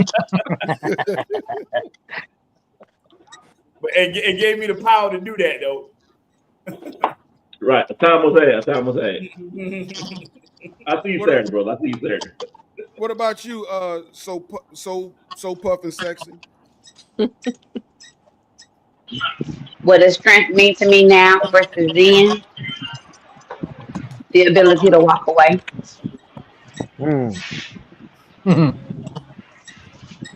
Okay. Hey, can I? Let me say I'm something. still working on that one. To So Puff and Sexy, I see your name all the time. It's nice to meet you, mama. Yes, yes. Nice to meet you. Nice to meet you. She everywhere. She is No, everywhere. I'm Everywhere. not. I know Everywhere. I'm not. Well, your name is Oh, everywhere. your name everywhere. Yeah. Your name everywhere. So nice to meet you. Nice to meet you as well. Thank you for Right having on. me. Right I'm on. outside. My kids outside. We're taking shots. That's strength What you right got, there. Cody? So I wanna say this while she's on. I know she's my sis. Sean, I want to tell you while you're on here to see your growth over this past year has truly been amazing. To see that, to see you start, to witness it to where you are now is truly amazing. And for you to hit your first year again, congratulations. I just want to let you know you are doing it, you are coming, and just to see it, I'm happy to see it. I'm very proud of you. Very proud of Thank you, bro. So what y'all don't know is it's because of him. It's because of him that I even started No, talking to we me don't know. Tuesday. Well, we don't Yeah. know. It's because of him, the psychologist. It's because of him. Because he was like, sis, you got something. I literally was on my porch one day and didn't want to smoke by myself. And I got on and I started talking and people were talking to me back and it just happened to be on a Tuesday. I had tequila and it was Tuesday and Tim hit me up the next day. He was like, sis, you might be on to something. So yeah, that's what's up. I owe it to him and forever love. That's my brother in real life. I love you, baby. you. No, you too, sis. She dope in real life. So Oh yeah, she dope in Chevalier, real life. what does In strength real mean to life, you so that now 5'7" versus energy. That's right. That's him. what does 5'7" strength mean to you energy. now versus when you were growing up? Who, me? Chevalier, Oh, I Chevalier. couldn't hear you. What'd you say? what does strength mean to you now versus when you Man, it were really, being for me, raised? it just means acceptance, bro. Being able to accept the fact that I can't control everything and being strong enough to Right. walk away and move in Yep. my own way, regardless of what Right. other people are doing. Just being Right. Chevalier, man. Just being you, Yep. just being my Yep. authentic self, man. That's all it means for me, because that's scary sometimes for us, so Yeah, Man, to that's be what you it to be gotta is. your you gotta authentic self. you gotta accept your own movement, bro. You know what I'm saying? Yeah, definitely. Definitely. And Yep. that's hard sometimes, man, because Yeah. We can't hear nothing you saying now. I don't know what happened. Your iPhone done messed up. I'm talking to you. We can't hear nothing you saying, Mister. What about It now? sound like it sound like when you made that first commercial you sent me. Can you hear me now? Yeah, we got you now. Oh, okay. So, man, it's just, like I said, man, it's just about accepting the fact that I'm not always in control and not being afraid to do what I want to do anyway. I Right. don't care about the criticism. My inbox be hot with criticism all the time. Who do you think Right. you are? You think you better than me? I be like, where the fuck you get that from? But man, now Right. I silence the noise. I'm strong enough to silence the noise and just keep doing what I'm doing Right. because I do it for me. Like I Right. told y'all on Red Cup last Right. night. The things I do because they feel good to me. And if it Right. Right. resonates with other people, then hey, cool. Right. So Yep. something you said earlier. Why do y'all think that it's so hard for men to walk in their authentic selves? I think lot of good men out there is hard to talk because they feel that they're gonna be targeted of who they really are, I agree and with Yeah. that. Yeah. we're so scared to get help and really talk at how what we feel and potentially in our hearts, because people again use that against you, and they twist different stories, or they see things differently than you, and a lot of people don't want to hear you speak, and that kind of shuts you out, kind of. Yeah. A wise Hey, I man think like stands in a room full of dummies and knows when to just be quiet. right. That's right. Yep. I think like in the beginning of like your Big manhood, fat. you're trying to like fit in, man, and not get laughed at. You know what I'm saying? Right. But you get to a certain point, man, you like, man, fuck that. This is what I like. This is what I'm doing. You know what I'm saying? Yeah. Yeah, Yep. Don't read your own press clippings. Yeah. Yep. exactly, That's why I'd exactly. rather be home all the time, because I feel more safer than being in public areas, and knowing that I'm safe at home. I'm on my deck, relaxing. I'm not bothering anyone. I'm not doing nothing wrong. Just protecting my peace. And So sometimes that's like the best thing, and that you can kind of have, right. kind of start realizing it, that you got to really protect your peace now these days. Yep. Cigars and Love Talk gave us a pretty good, a bunch of great comments, but this one, I think it's right in line with where we're going now. She says men have too much pressure to perform unnaturally. Where do you guys think that Right. pressure comes from? Shit. Your peers, your father, your grandfather. You know what I'm saying? So they Yep. want you to walk in their shoes, man. You know, and that might not be your route. Shit. You know. Societal Right. unrealistic expectations. Yeah, Yep. Right. Yep. Yep. That's the Right. best way to That's how I feel. characterize that, Yep. man. Right. History, it just that's the best way to characterize that. We've been taught that we got to be a certain kind of way, which all we should be is ourselves. Right. Be Mm-hmm. ourselves. Right. what you got, Unreal, Mark? You've been quiet. unrealistic expectation. Yep. Boy, I Good like right. that. answer. I like that. And when you say, Mark, we love the light. okay, thank you. I might just Yep. put Are it. those the I headlights like from your that. truck shining on that garage door? Because I had to get you, Mark. You know he I love normally you. look like this.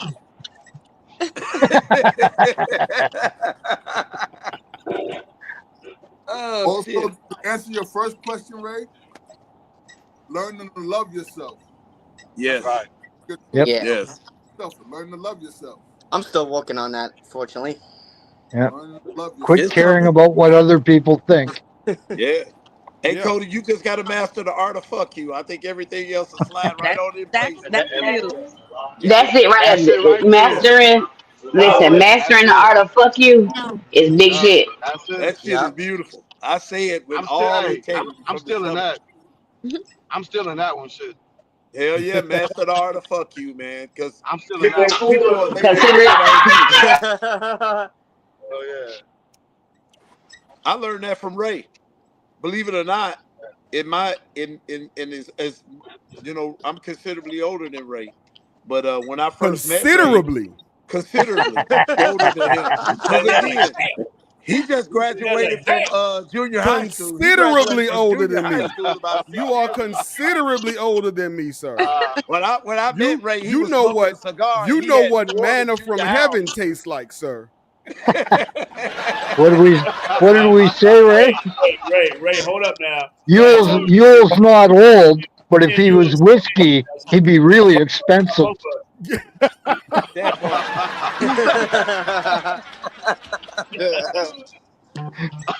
He definitely be on the top shelf in somebody's liquor store. He definitely old. Well, how old are you? Who? You. 57. Damn. You ain't right. Hey, look, I'll be 58 July 4th. I think you're coming to town, aren't you? I don't Chevalier, know. you don't look like 58, brother. Hey, I'll be I'm 58 Yes, he sorry, Ray. does. behind You you look and He all. good. looks I'll ask every your wife bit. if you can He come. looks every bit of it. You Yeah, can I say do. what you want. He I looked do. every bit I of it. do. You Hey, look but when good you on met me, I 50. wasn't gray, Ray. Remember, I wasn't gray. You right. I wasn't gray. I got gray in about 2 years. How's your foot doing? How long's the lounge been running? That was some advanced grade. 3 That was years. some advanced grade. The lounge been running Hey, 3 you, years. Ray done made me gray in 2 of them damn 3 years, man. you in July and August, and my grade just came last year. Hey, man, I lost my hair when I was like 35 or 36. My hair 200 years stopped growing. ago. Yeah, a long time ago. Shit, yeah, that's been a long time ago. Let's talk See, to Tim. you're learning the same lesson I learned. I'm What? growing What you my own say? hair extensions. What the hell you say? That's what it is. All of this, one of these days, I'm gonna get me a unit. I'm gonna get me a unit. That's what I'm gonna get. Yes. I died. Yes, I died my shit. Yes, I died my You shit. getting Hey, Ray, you gonna get you a Oh, man you put unit? that Beijing in it. I dyed my hey, hair. Yes, That's that hey, I magic dyed my hair. dust. That magic dust. I'm gonna get yep. dreads. I'm gonna get long dreads, a unit. And it's You gonna need to I'm You get not gonna get something you a on gonna your man unit? eyebrows I'm too. not gonna take my time and go piece by one day I'm gonna be bald, the next day I'm gonna have dreads to my shoulders. Don't You do You got need to that. get a, you. and I'm You gonna need to talk get about you. you. You need to I'm Ed get be talking you some about going you to dread. eyebrow bad. That's units fine. too. Ed That's You fine. need to Don't get do you some that. You'll eyebrow units too, bro. you'll know my favorite 2 words. What is it? What are they? What? Fuck you. Fuck you. I don't Ray, care. don't do I don't that. care. Hey, what's going on, Mister? Your favorite Virgo, motherfucking Virgo. Hey, Talk Ed been about growing me. his No dread for words. the I past talk 5 about years, myself. and Yeah, he still got baby I dread. got the opportunity to meet Ed for the first time this past weekend. That's right. We had a good time. With them baby dreads. They I grow don't up have fast. baby dread. My dreads, I cut a whole side, but I ain't got no baby lock. So No, Ed Hey, ain't got baby dread. next time you trim it, sis, send some over there to Ray to put on his eyebrows. And just because you said it, I'm gonna do it. But I'm also gonna take a magic marker and a meatball, and I'm gonna color the meatball black. so Ray, I'm gonna I put it got on some. side of my If you need, face. Oh, listen, you if know, you need a donation, I got some for you. I told you I cut this whole side. I I'm got gonna some put for it on side donation of if my you need face 'em. so we could be twins. get you one of those, Not Ray. twins. They call it a beauty mark. Get And you I'll one. sit up there. I'll be on the lounge like this, just like you. Hey, look, when you grow up, they'll come naturally. Hey When you everybody, grow up, they'll come naturally. this is Chevalier Life. He got to buy 2 seats on the plane whenever he fly. He got to buy a seat for him and a seat for the mole. You don't want to get on. We don't want to get on this because we'll go all night because Yeah, we will. you know how we do. But Yes, yes. We'll let save me it for the ask this after show. question, man. Let me ask this question. Anytime you ask a man how he's doing, his answer is gonna be, "I'm good" or "I'm all right." Right. That's me. Right. What is your follow-up question to that? Means If I that know you're not good, my follow-up question is, come on, man, I know you're lying. Let's sit down and talk. That's my That follow-up part. question. Especially Right. if I know, like I said, if I know something's wrong with you, and you tell me, man, I'm like, nah. Do we No, need to you go ain't over here good. so we can talk? Let's Yeah. sit down and talk. That's my follow-up question. Yep. You can tell him, don't piss on my leg and tell me it's raining. Right. Yeah, exactly. But it's like we ask that question and we automatically say, "I'm all right, I'm good," and once we say that, we accept that answer. Why is So it I that got. we accept that answer? So I have a question. So I have a son, and I just recently within this last year realized that how they say something a woman can't raise a man. We can raise them, but we can't.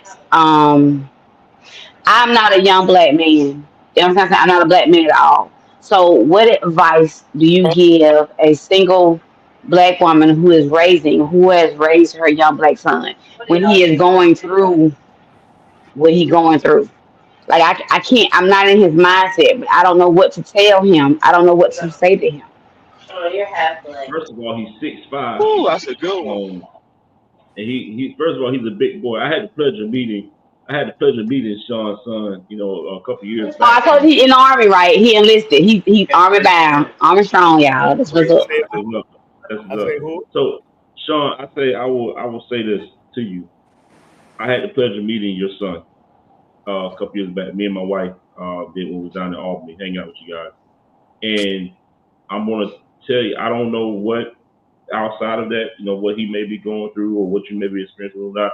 But I will tell you from the experience that I had with him during that time we went to go eat breakfast. Um, I saw a respectable young man who had some class, who had dignity about himself, who actually talked like he had sense, not like these little young cats we got out here right now. And I saw that in him based off being in the same sitting, environment with him, and listen to him talk, and then also talking to you about him and hearing, you talk about his journey, his path, and what he wants to do and not, and the time he popped in on your live from time to time. So from what I've seen and noticed, I think you did a phenomenal job with him. And I'm glad he took his route, he took his path, he did join the army. And my hat's off to him, but I think he's going to do well. And like I always tell you, if you need to pick up the phone and call me, I'm on. But I think he's done well with that young man. Thank you, Tim. It's just a lot because when like I think he's not afraid. Um, he's not afraid, but at the same time, like I said before, when he's going through things, I personally can't give him advice, if that makes sense. I Mm-hmm. wish that I could. I've tried my best to put men in his life that can, if that makes sense. But again, I'm not a black man. I can't tell a black man how to think or a young black man because I don't know how young black men think. I can only tell him how to move from my, because I'm really letting him. But I tell him how to do things the way I know how to do things. But in the day, I can't tell him, okay, son, this is what you need to do. I can't give him the real advice that he really, really and truly needs. And before he goes off, I need to put gems on him. Like I put gems in his crown, either way it goes or whatever.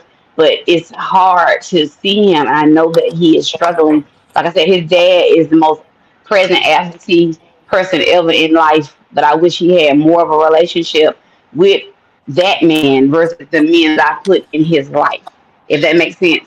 And I just really want to give him something so when he does go off, he's not second guessing anything. He's not, he don't feel any fear or any doubt, or he's second guessing himself on anything that he does. You know what I'm saying? Like it's a lot that's going on. And Tim, me and you will talk about it. We'll chop it up or whatever. But it's Oh, just a lot, and it's like I don't know what to tell him, like what gems to tell him. Okay, son, this is what you look forward to. This is what I can't because I'm not in his mindset. I'm not there. Can I well, can when I he say called something me, to that? Can I say something to that? I think what you gotta change your thinking because of what he just said about your son when he met him. I think you don't realize that you've already done it. Look, Yep. this whole adage about a woman can't raise a man, I do believe to a certain degree is bullshit. My mother worked in the steel mill. She was a single parent, and while I did have some challenges, in my life, my mom gave me a foundation. When I went in the Marine Corps many years ago, and I did my time there, that foundation is what carried me through. And through different interactions with people, I learned, and he'll have to learn this in the military. He'll learn based on the foundation that you put in him. He'll learn what resonates with him and what doesn't because his foundation is solid. The idea that a woman can't raise a man, yeah, you there's certain things that you don't want to talk to him about, and you probably even shouldn't. But when you put a foundation in a young man and you give him what he needs, you got to trust that God and life is going to do the rest.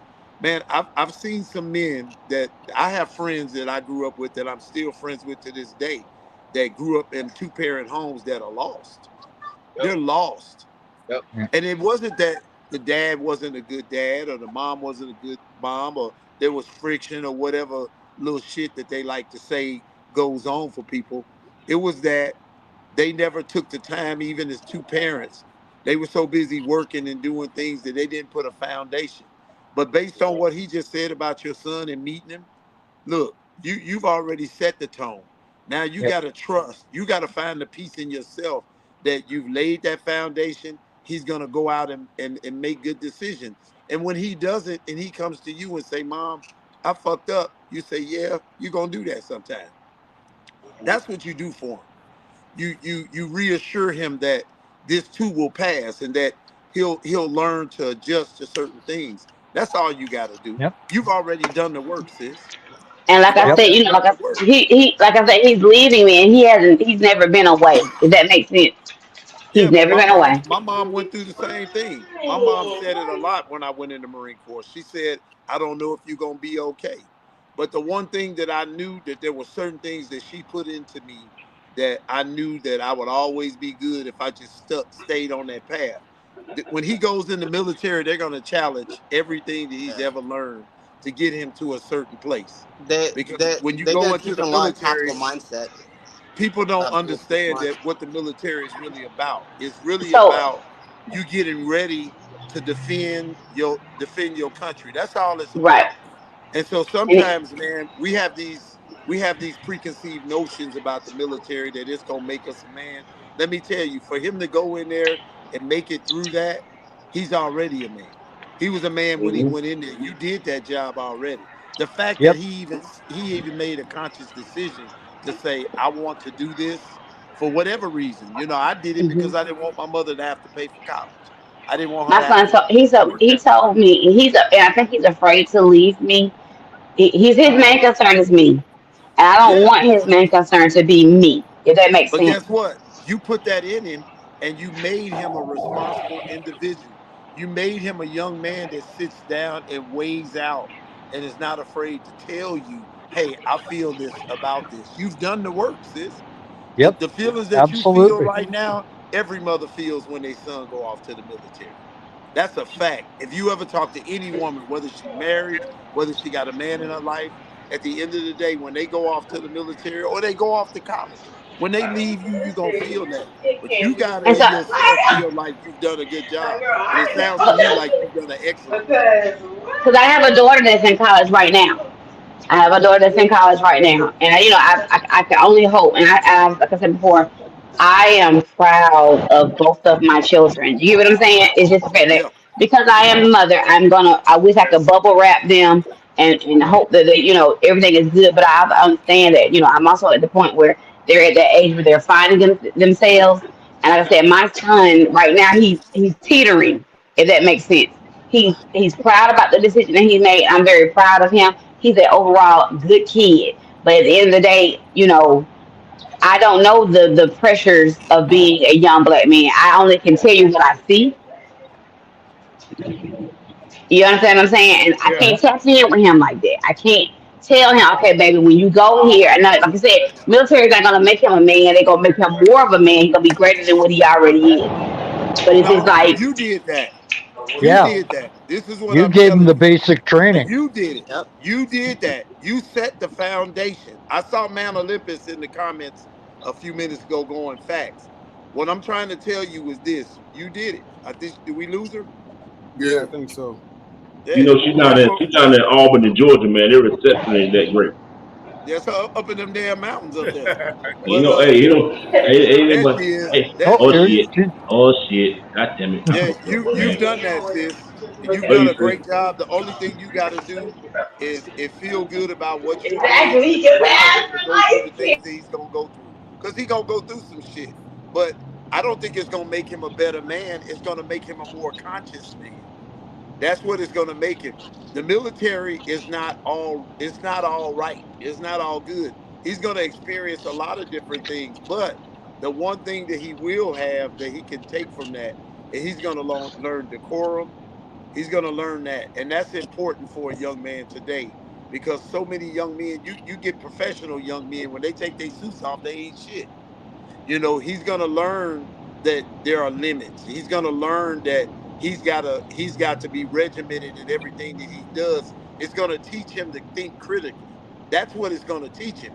And the yep. fact that he made Discipline. it to the point that he's at to make that decision, I'm telling you right now, I'm not gonna allow you to say that you made a mistake or you don't know You did a great job because he thought about that when he made that decision. He sat down. He did critical thinking when he made that decision about what he wanted his contribution to be for his family. That's a So big he, thing. You so he, gotta take that and just run with it. You gotta so run he with it. made, like I was telling Tim, he made this decision 2 years ago. His sophomore year in high school, he was like, "Mom, I'm going to the military. I'm not doing nothing more, nothing less." To the point so much, to the point so much is even like it's within his senior year when recruiters was because he played football. Anybody like Tim will tell you, you ever met my baby, you'll know he a big, you know what I'm saying, he football player. And so recruiters were talking to him. The coaches were saying he was uncoachable, but what he was telling the coach, he was like, if you feel you can bench me if you feel like this guy is gonna get the limelight that he like that's my kid. But at the same time it's like I'm good that he's strong in his thinking, but I don't want that to be his downfall in the end. Like it scares me that he go out in the world and the strength that's within him and the light that's within him. If he get pulled over one day, he'll be like, he'll tell the police officer, "You wrong." I fear that every day. I'm not saying he's afraid of authority, but he's very strong in what he knows. And I raised him to be very strong in what he knows, but it also scares me. Like I said before, he's leaving me now. Yeah. Look, But it sounds like you I treated got it. four boys. I got four boys. Ray can tell you he's met all my kids. I got a 27-year-old that just came home from Arizona today. I got a 23-year-old. I got a 19. I got a let me see, 27, 23, 20, and 19. I got a blended Nice. family, right? But what I've put into them is what you've done. They know how to think for themselves. He gonna make some mistakes, but you gotta trust that he's gonna be all right. Every last one of my boys is exactly like your boy. They gonna look. They believe in this one thing. If I don't stand for something, I'll fall for anything. He'll learn over time. He will learn over time how to measure and gauge that. He'll learn that not because the military makes him great, but because you put it in him, and he's gonna bump his head. You gotta allow him to do so. But I'm telling you right now, what you've created, the fact, I just look at the critical thinking that goes into that. And a lot of single women that have boys that do things like that, they don't understand that you put so much into him that he was able to say, I'm gonna do this because this is gonna make it better for my mom. That's critical thinking, and that's important. And you just for you the one that's got to get yourself together and let it go and let him go. He's gonna be fine, I promise you. I don't even know him, and I know he's gonna be fine because of what he did. That's a Yeah. big decision, and by the time he gets about 2 years in, watch it. Watch it. The things that you worried about, you ain't gonna be worried about because there'll be a certain calm because he's learned some things. He's learned how to overcome. He's learned how to think, really think critically. They're gonna take everything that you put in him and they're just gonna shine that shit up a little bit. They're gonna sharpen his skills. That's where the term iron sharpens iron comes from. He's gonna be Understood. fine, sis. I'm telling you right now. And any man that's been in the military, Yeah. they agree. They're gonna agree with me right off. He'll Yep. be fine. You Yep. put it in him. You put it in him. He's got coaches that put certain things in him. He's gonna He draw from all of those experiences, and he's gonna make sound decisions. he And the military is not gonna allow him to fuck up in them first couple years. They're gonna yeah. have their foot Understood. on his neck, and that's good for him. But I promise you, when you see him when he comes back, you're gonna Mm-hmm. look at him totally different. Yep. You're gonna look And at him I, he totally I, different. I, I he respect him. I respect him for the young man that he is and has become. Um, just like I respect my daughter for the young lady that she become. Like I said before, when she went to college, I was scared of the motherfucker. I ain't even go home with you. My daughter was the one I had to put my left foot and my right foot in her fucking neck. If that makes it. I'm sorry if I'm cussing, but I had to put my foot in her fucking neck. Look, this her waving. Hey, he What's up? what's going on? he just had like what helped me when I was in the doing stuff with the Coast Guard and all and being taught with a lot of active duty guys. Uh huh. It's a lot of my tactical mindset. It's a lot of Okay. just you got to go out there to be hungry. and to use all your energy, right, and all your bad or all your angry energy, and you have to use that into good. So when you're in the military and doing like all special intelligence and stuff, they'll teach them exactly how to use that anger into something extremely with the intelligence way. You know what I So mean? I I'm So just want scared. I'm just scared because I know you'll be okay. at one point I thought he wasn't afraid of authority, and he still got that as like an edge. He's not afraid of authority. Like he has no problem. Be like if it's wrong, he's the one that's gonna tell you, okay, listen, I get it, I got it, but here's where you wrong at. You understand what I'm saying? He's to. highly Well, the intelligent. military So gonna break him out They of gonna that. fix that. I They want They'll gonna to. break him out they'll of I, fix that. all that. I They want gonna to fix comment. that. Believe me, he's not gonna tell. Let me tell you something. I He's gotta go. not I gonna love you tell all. him a goddamn thing. He gonna go to Shit, All boot Cody. right, camp Cody. and he gonna See learn how ya. to be quiet. I want to comment on something that Grady Sheldon said Yeah. about in regards to Xandon. Um, I don't think Xandon is and when I read this, I want to make sure I read it right. It's wasn't like a fear of going off to school or anything like that. Not to say, he was mindset that he gonna embark on something that he wouldn't finish because Xandon is a very intelligent young man. You Xandon, know what I'm saying? Xandon mindset is, hey, I wanna do something that's gonna challenge me in this way. And his mind was already made up that he wanted to go to the military.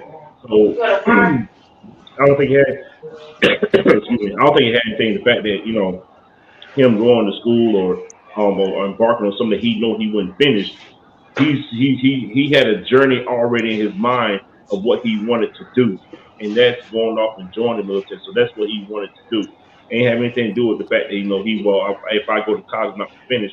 No, he had his mind already made up. Like this is the journey Yep. that I wanted to embark on, and he made that Hmm. decision in the early. He made that decision early on in his life.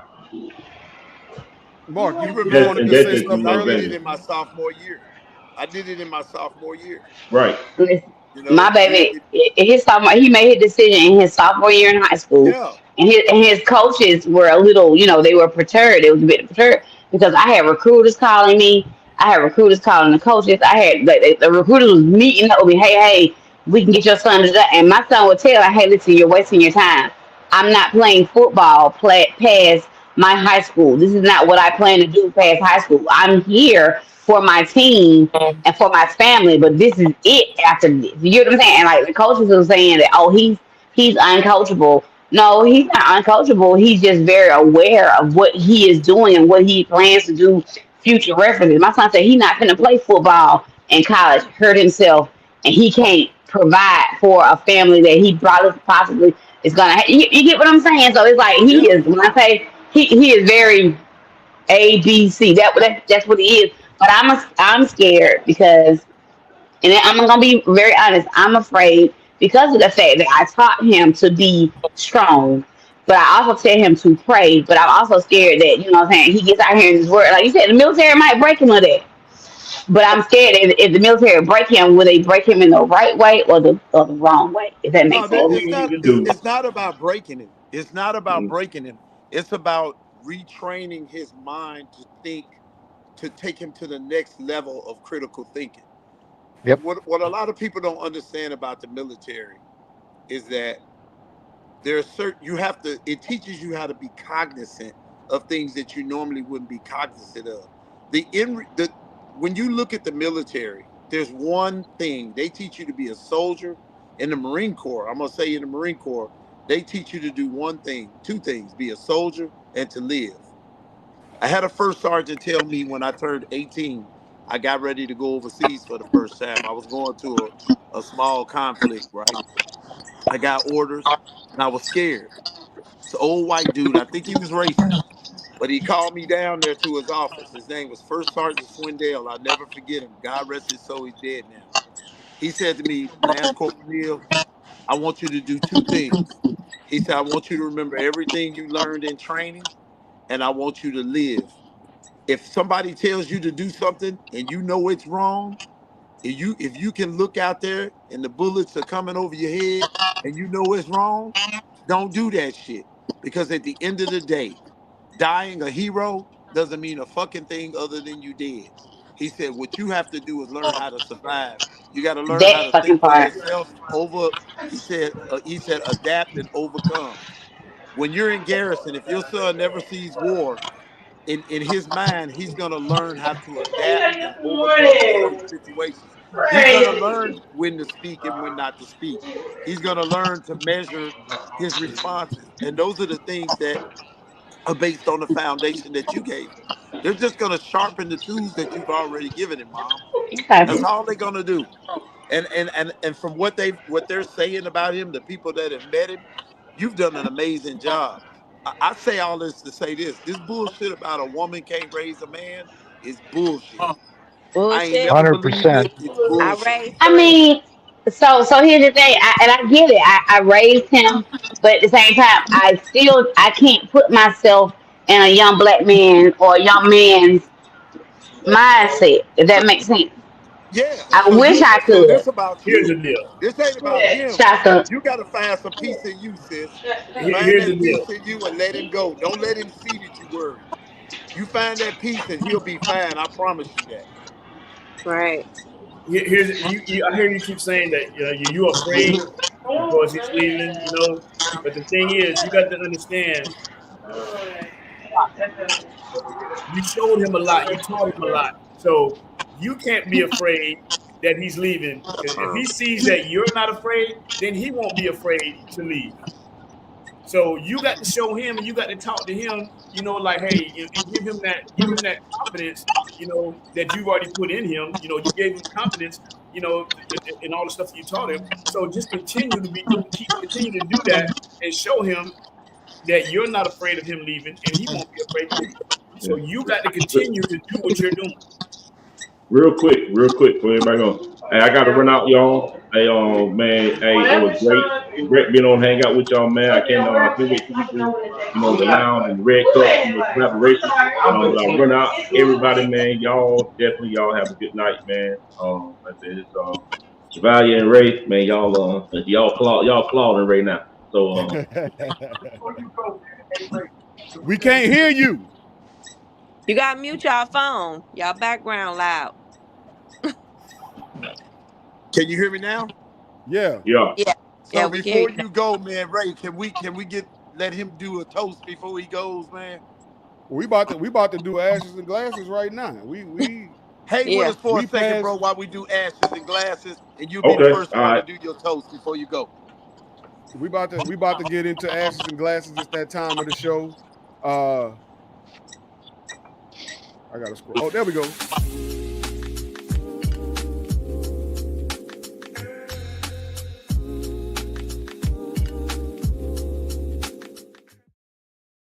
This is ashes and glasses. This is the way that we end the show. Everybody on screen has to give a toast. If you have a toast, put it in the comments. We'll bring it to the screen and read it. So, since Cigarologist got to run out, we're gonna start with him, sir. The toast ain't got to be funny. Toast can be whatever. It ain't got to be serious. Be whatever you want it to be. God bless y'all and good night. That's a good one. I'm out too. Hey, Cheers. yeah, no, I man. Hey, work too. appreciate the invite, man. Having us on here, man. You guys got a hell of a chemistry, man. I love it. Like I said, I can't wait till we do the collab. The lounge and Red Cup Winston, man. It's gonna be dope. It's gonna be live, man. Like I said, you guys got a great chemistry, man. I love it. Everybody that's on the panel here tonight, man, was great. Having everybody on here, it's good. It's good for once, to be on the other side, of the it's good to be on the other side. So man, That's how I appreciate it, felt man. last night, bro. Right. That's how I felt last night. So that's it. Cheers. Appreciate it, man. Hats Cheers, off, man. man. Hats off to you. Cheers, brother. Thank you for coming. Yo, man. See you, Peace Tim. out, y'all. I'm out too. All right, All You right, man. gotta give a toast before you go, You sir. got to give a toast, even though you're driving, bro. Man, I'm Toast driving, to but good you gas know what? mileage or something. Shit. That just gone. He gone. He gone. You Yeah, been no, I'm here. driving. Where you going, to Vegas? No, I'm actually going home from work. Shit. Oh, okay. Yeah. So thank y'all for having us. It's good, linking up with y'all. You know, I love y'all. Y'all stay blessed, man. And ashes up on boys, and on girls. Cheers. Peace out, Cheers. y'all. Right on. See. Safe travels, man. Appreciate All right. So puff and sexy. You put it in the private chat, but you got to read it. You on camera. I mean, I was just saying you said put it in the chat, so I put it in the chat. That's for the people that's No, in the that's for the people comments. that's Now you online. on stage. You got to read it. So I gotta pour up again. Hold on, I got you. Hold on. Y'all ready? We Yeah. ready. You ready? I'm ready. I stay ready. The fuck. So listen, my toast is, may the only ups and downs you have be between the sheets. Cheers. All right. Amen. We're gonna let Mr. Cigar. Oh shit. My toast is to getting to know everybody, meeting everybody on this panel, showing the love, and talking about this mental health month for men. Respect to everybody Cheers. else. Cheers. Cheers. Miss Hollywood. So my toast is in tribute to all the men all over the world and all the fathers, because mine isn't here and I miss them dearly. So cheers and happy Cheers. Father's Day to all of you. Cheers. Thank you, sis. You're welcome. Big Mark, you've been mighty quiet, sir. All right. My first toast is to So Puff and Sexy. Trust the process, boo. Trust the process. You did what you had to do. Trust it. For the whole panel, look, man, stay strong, stay positive, stay blessed. Believe in yourself. Love yourself. First and foremost, because if you don't love yourself, ain't nobody else gonna love you. So love yourself. Cheers. Cheers. Cheers. We got one in the comments from Cigars and Love Talk. She says, cheers to her baby Tommy who left here on Tuesday. Cheers. Cheers. Cheers.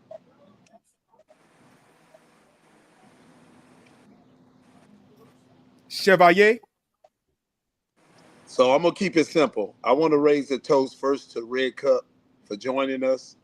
I want to raise a toast to everybody in the comments, spoken artists, Cigars and Love Talk, Kaisernomics, all the people that joined us tonight.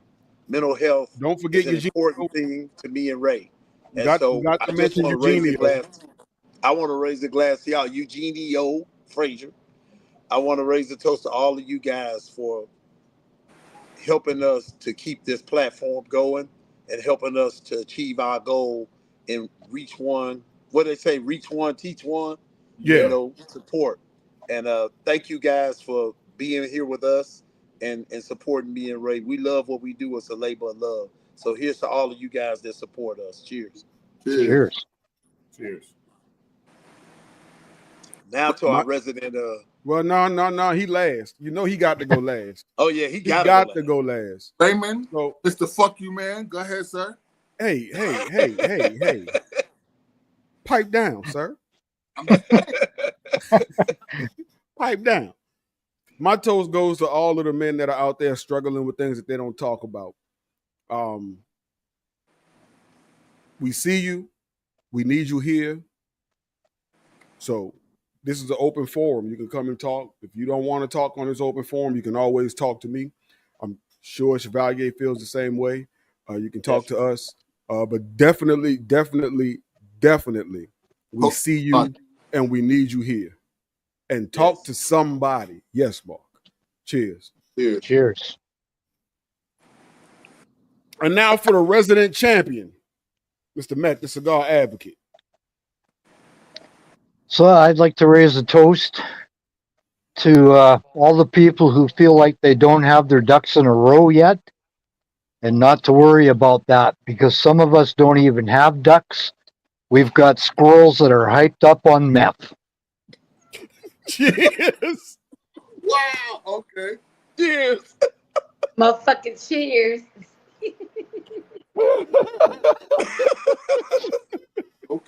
Okay, Mac. Mac, how do you come up with those, bro? Like, and he does them every day. If you follow him on every Instagram, day and every day show, he's got a like different that, one. dude. Every day. So listen here, real speed. If y'all not following me, follow me. We follow you. Nah, we ain't following you. Nah. We follow you. I don't think everybody is though. If you not following us, follow us. Follow us. I don't want to follow you, Ray. The fuck you, man. Yeah, whatever. You man. Man, you send me 30 reels a day. He sure do. He sure does. They be funny though. Listen, They be funny right? though. Every time he does the lounge, he hits me up, and I'm okay with that. You know what I'm saying?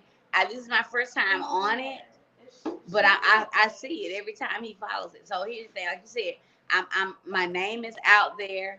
Like I said before, this coming Tuesday, I'm gonna, like I said, it's gonna be even though today marks the day officially, my anniversary of my 1-year anniversary.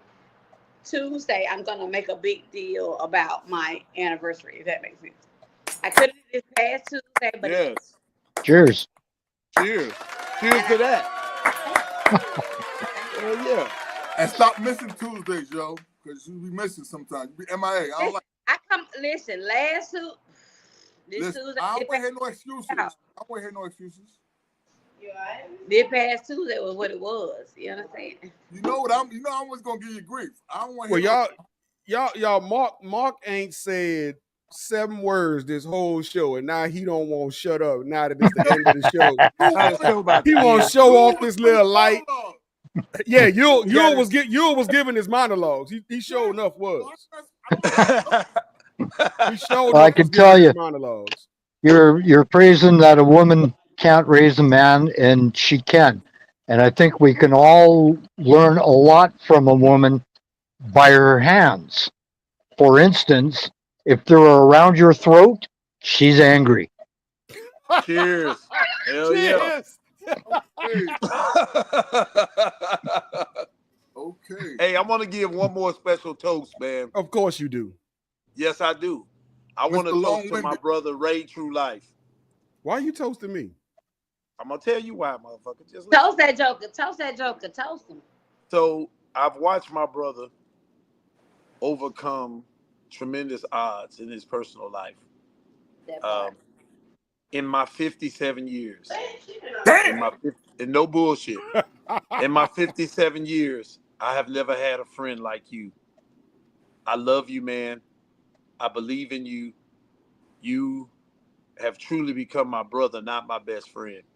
And man, I see so many things for you, and I've watched you find your space, and I've watched you delve into things that you probably normally wouldn't do because you was uncomfortable. Man, keep doing your thing and keep being great, man. Keep ministering the way you do. Keep being that authentic man that I love, man, that comes to my home, that's a part of my family. My kids love you. My wife loves you and your wife, man. And I just thank you, man, for you already know that I wouldn't even be doing this if it wasn't for you. There would be no conversations with Chevalier.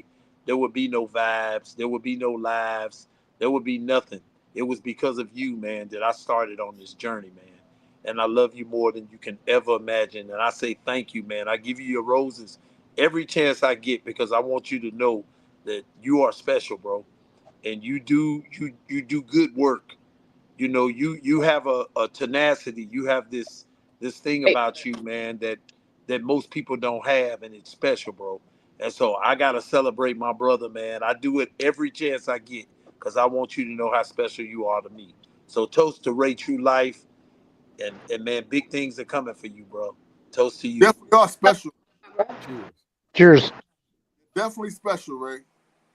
Special education, but I special. may be special. I may be special, but it's okay.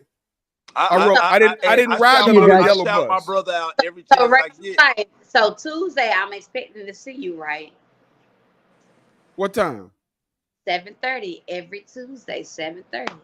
Hey, tag us then. Yeah, send it to me so I remember because I'll forget. Yeah, tag us. Hey, make me a collaborator. He old. He got the memory of an old man. So yeah. I'm very particular about my tags or whatever because this past Tuesday I had a topic. I actually got a couple of unfollows because of tags. So that's a part of this thing, man. That's a part of this thing. Look, you are acquired tastes, You ain't for everybody. If the motherfuckers want to unfollow, they unfollow me all the time. Baby, I got a whole Fuck inbox. 'em. I had a whole inbox. The inbox said, I'm going to unfollow you respectfully. And I was like, okay. Because Listen, the first time I mentioned God in one of my Herfamations, I lost followers. And I Lost don't followers. care.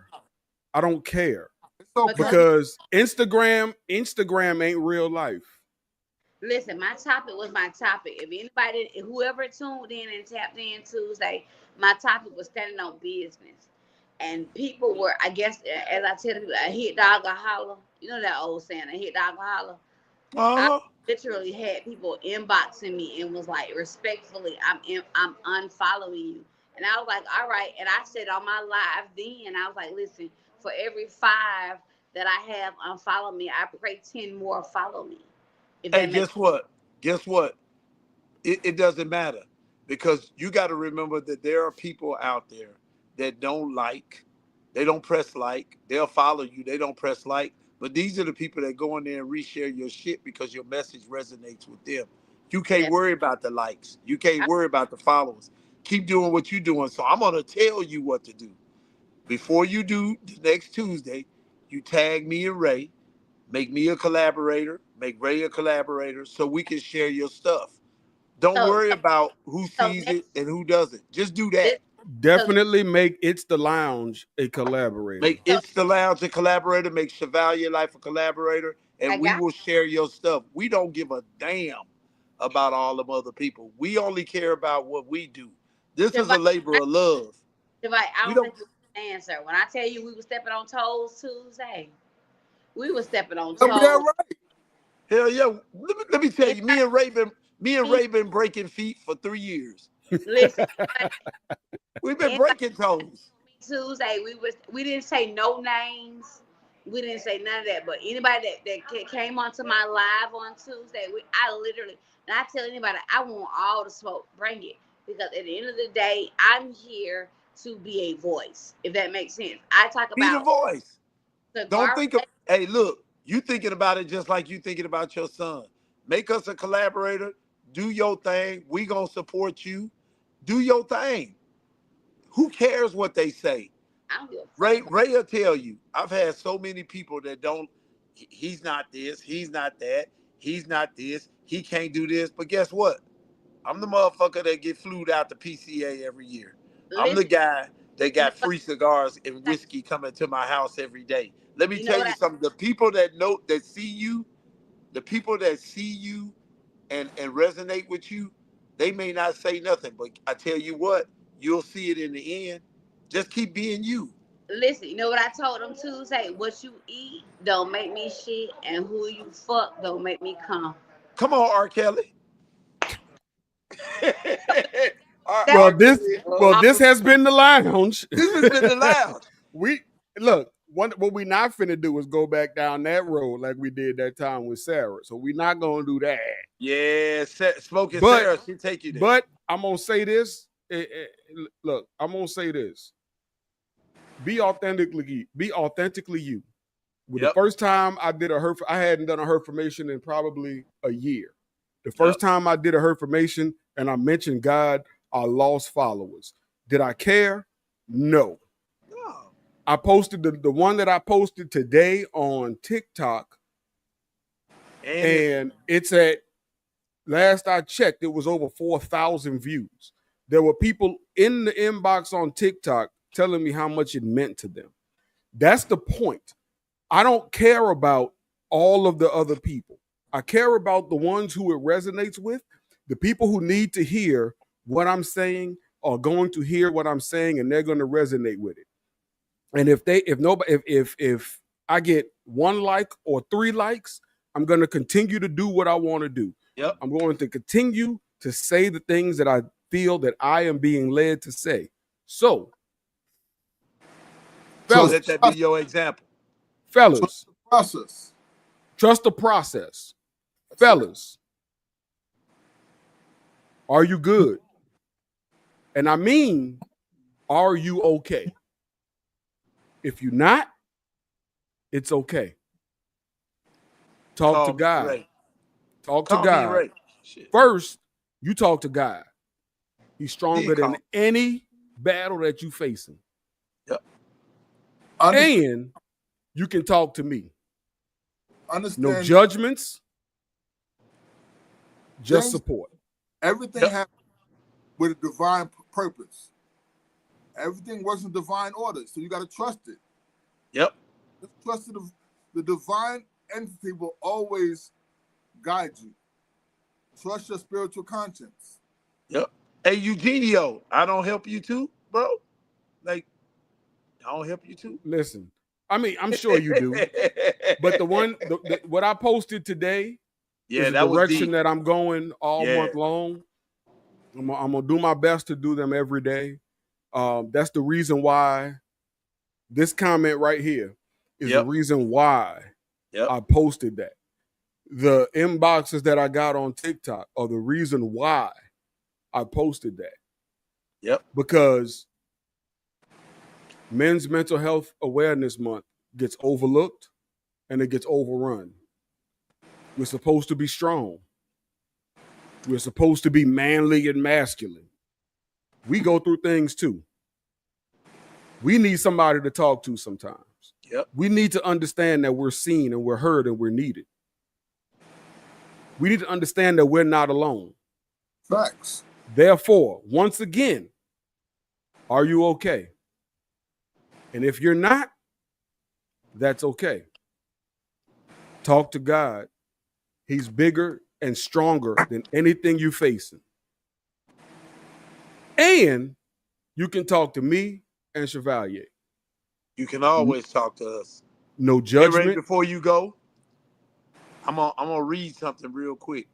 I want to read something. I'm gonna read the Chevalier. You don't do nothing quick, so let's stop with that right there. He don't do nothing quick. Hey, turn your headlights off, man. Your truck's not gonna be running in the morning.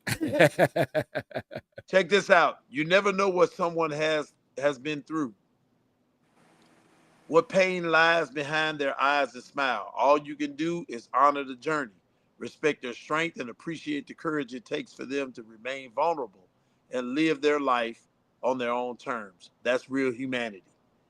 That was the thoughts of a classic man today. Ray had a powerful affirmation. The lounge is about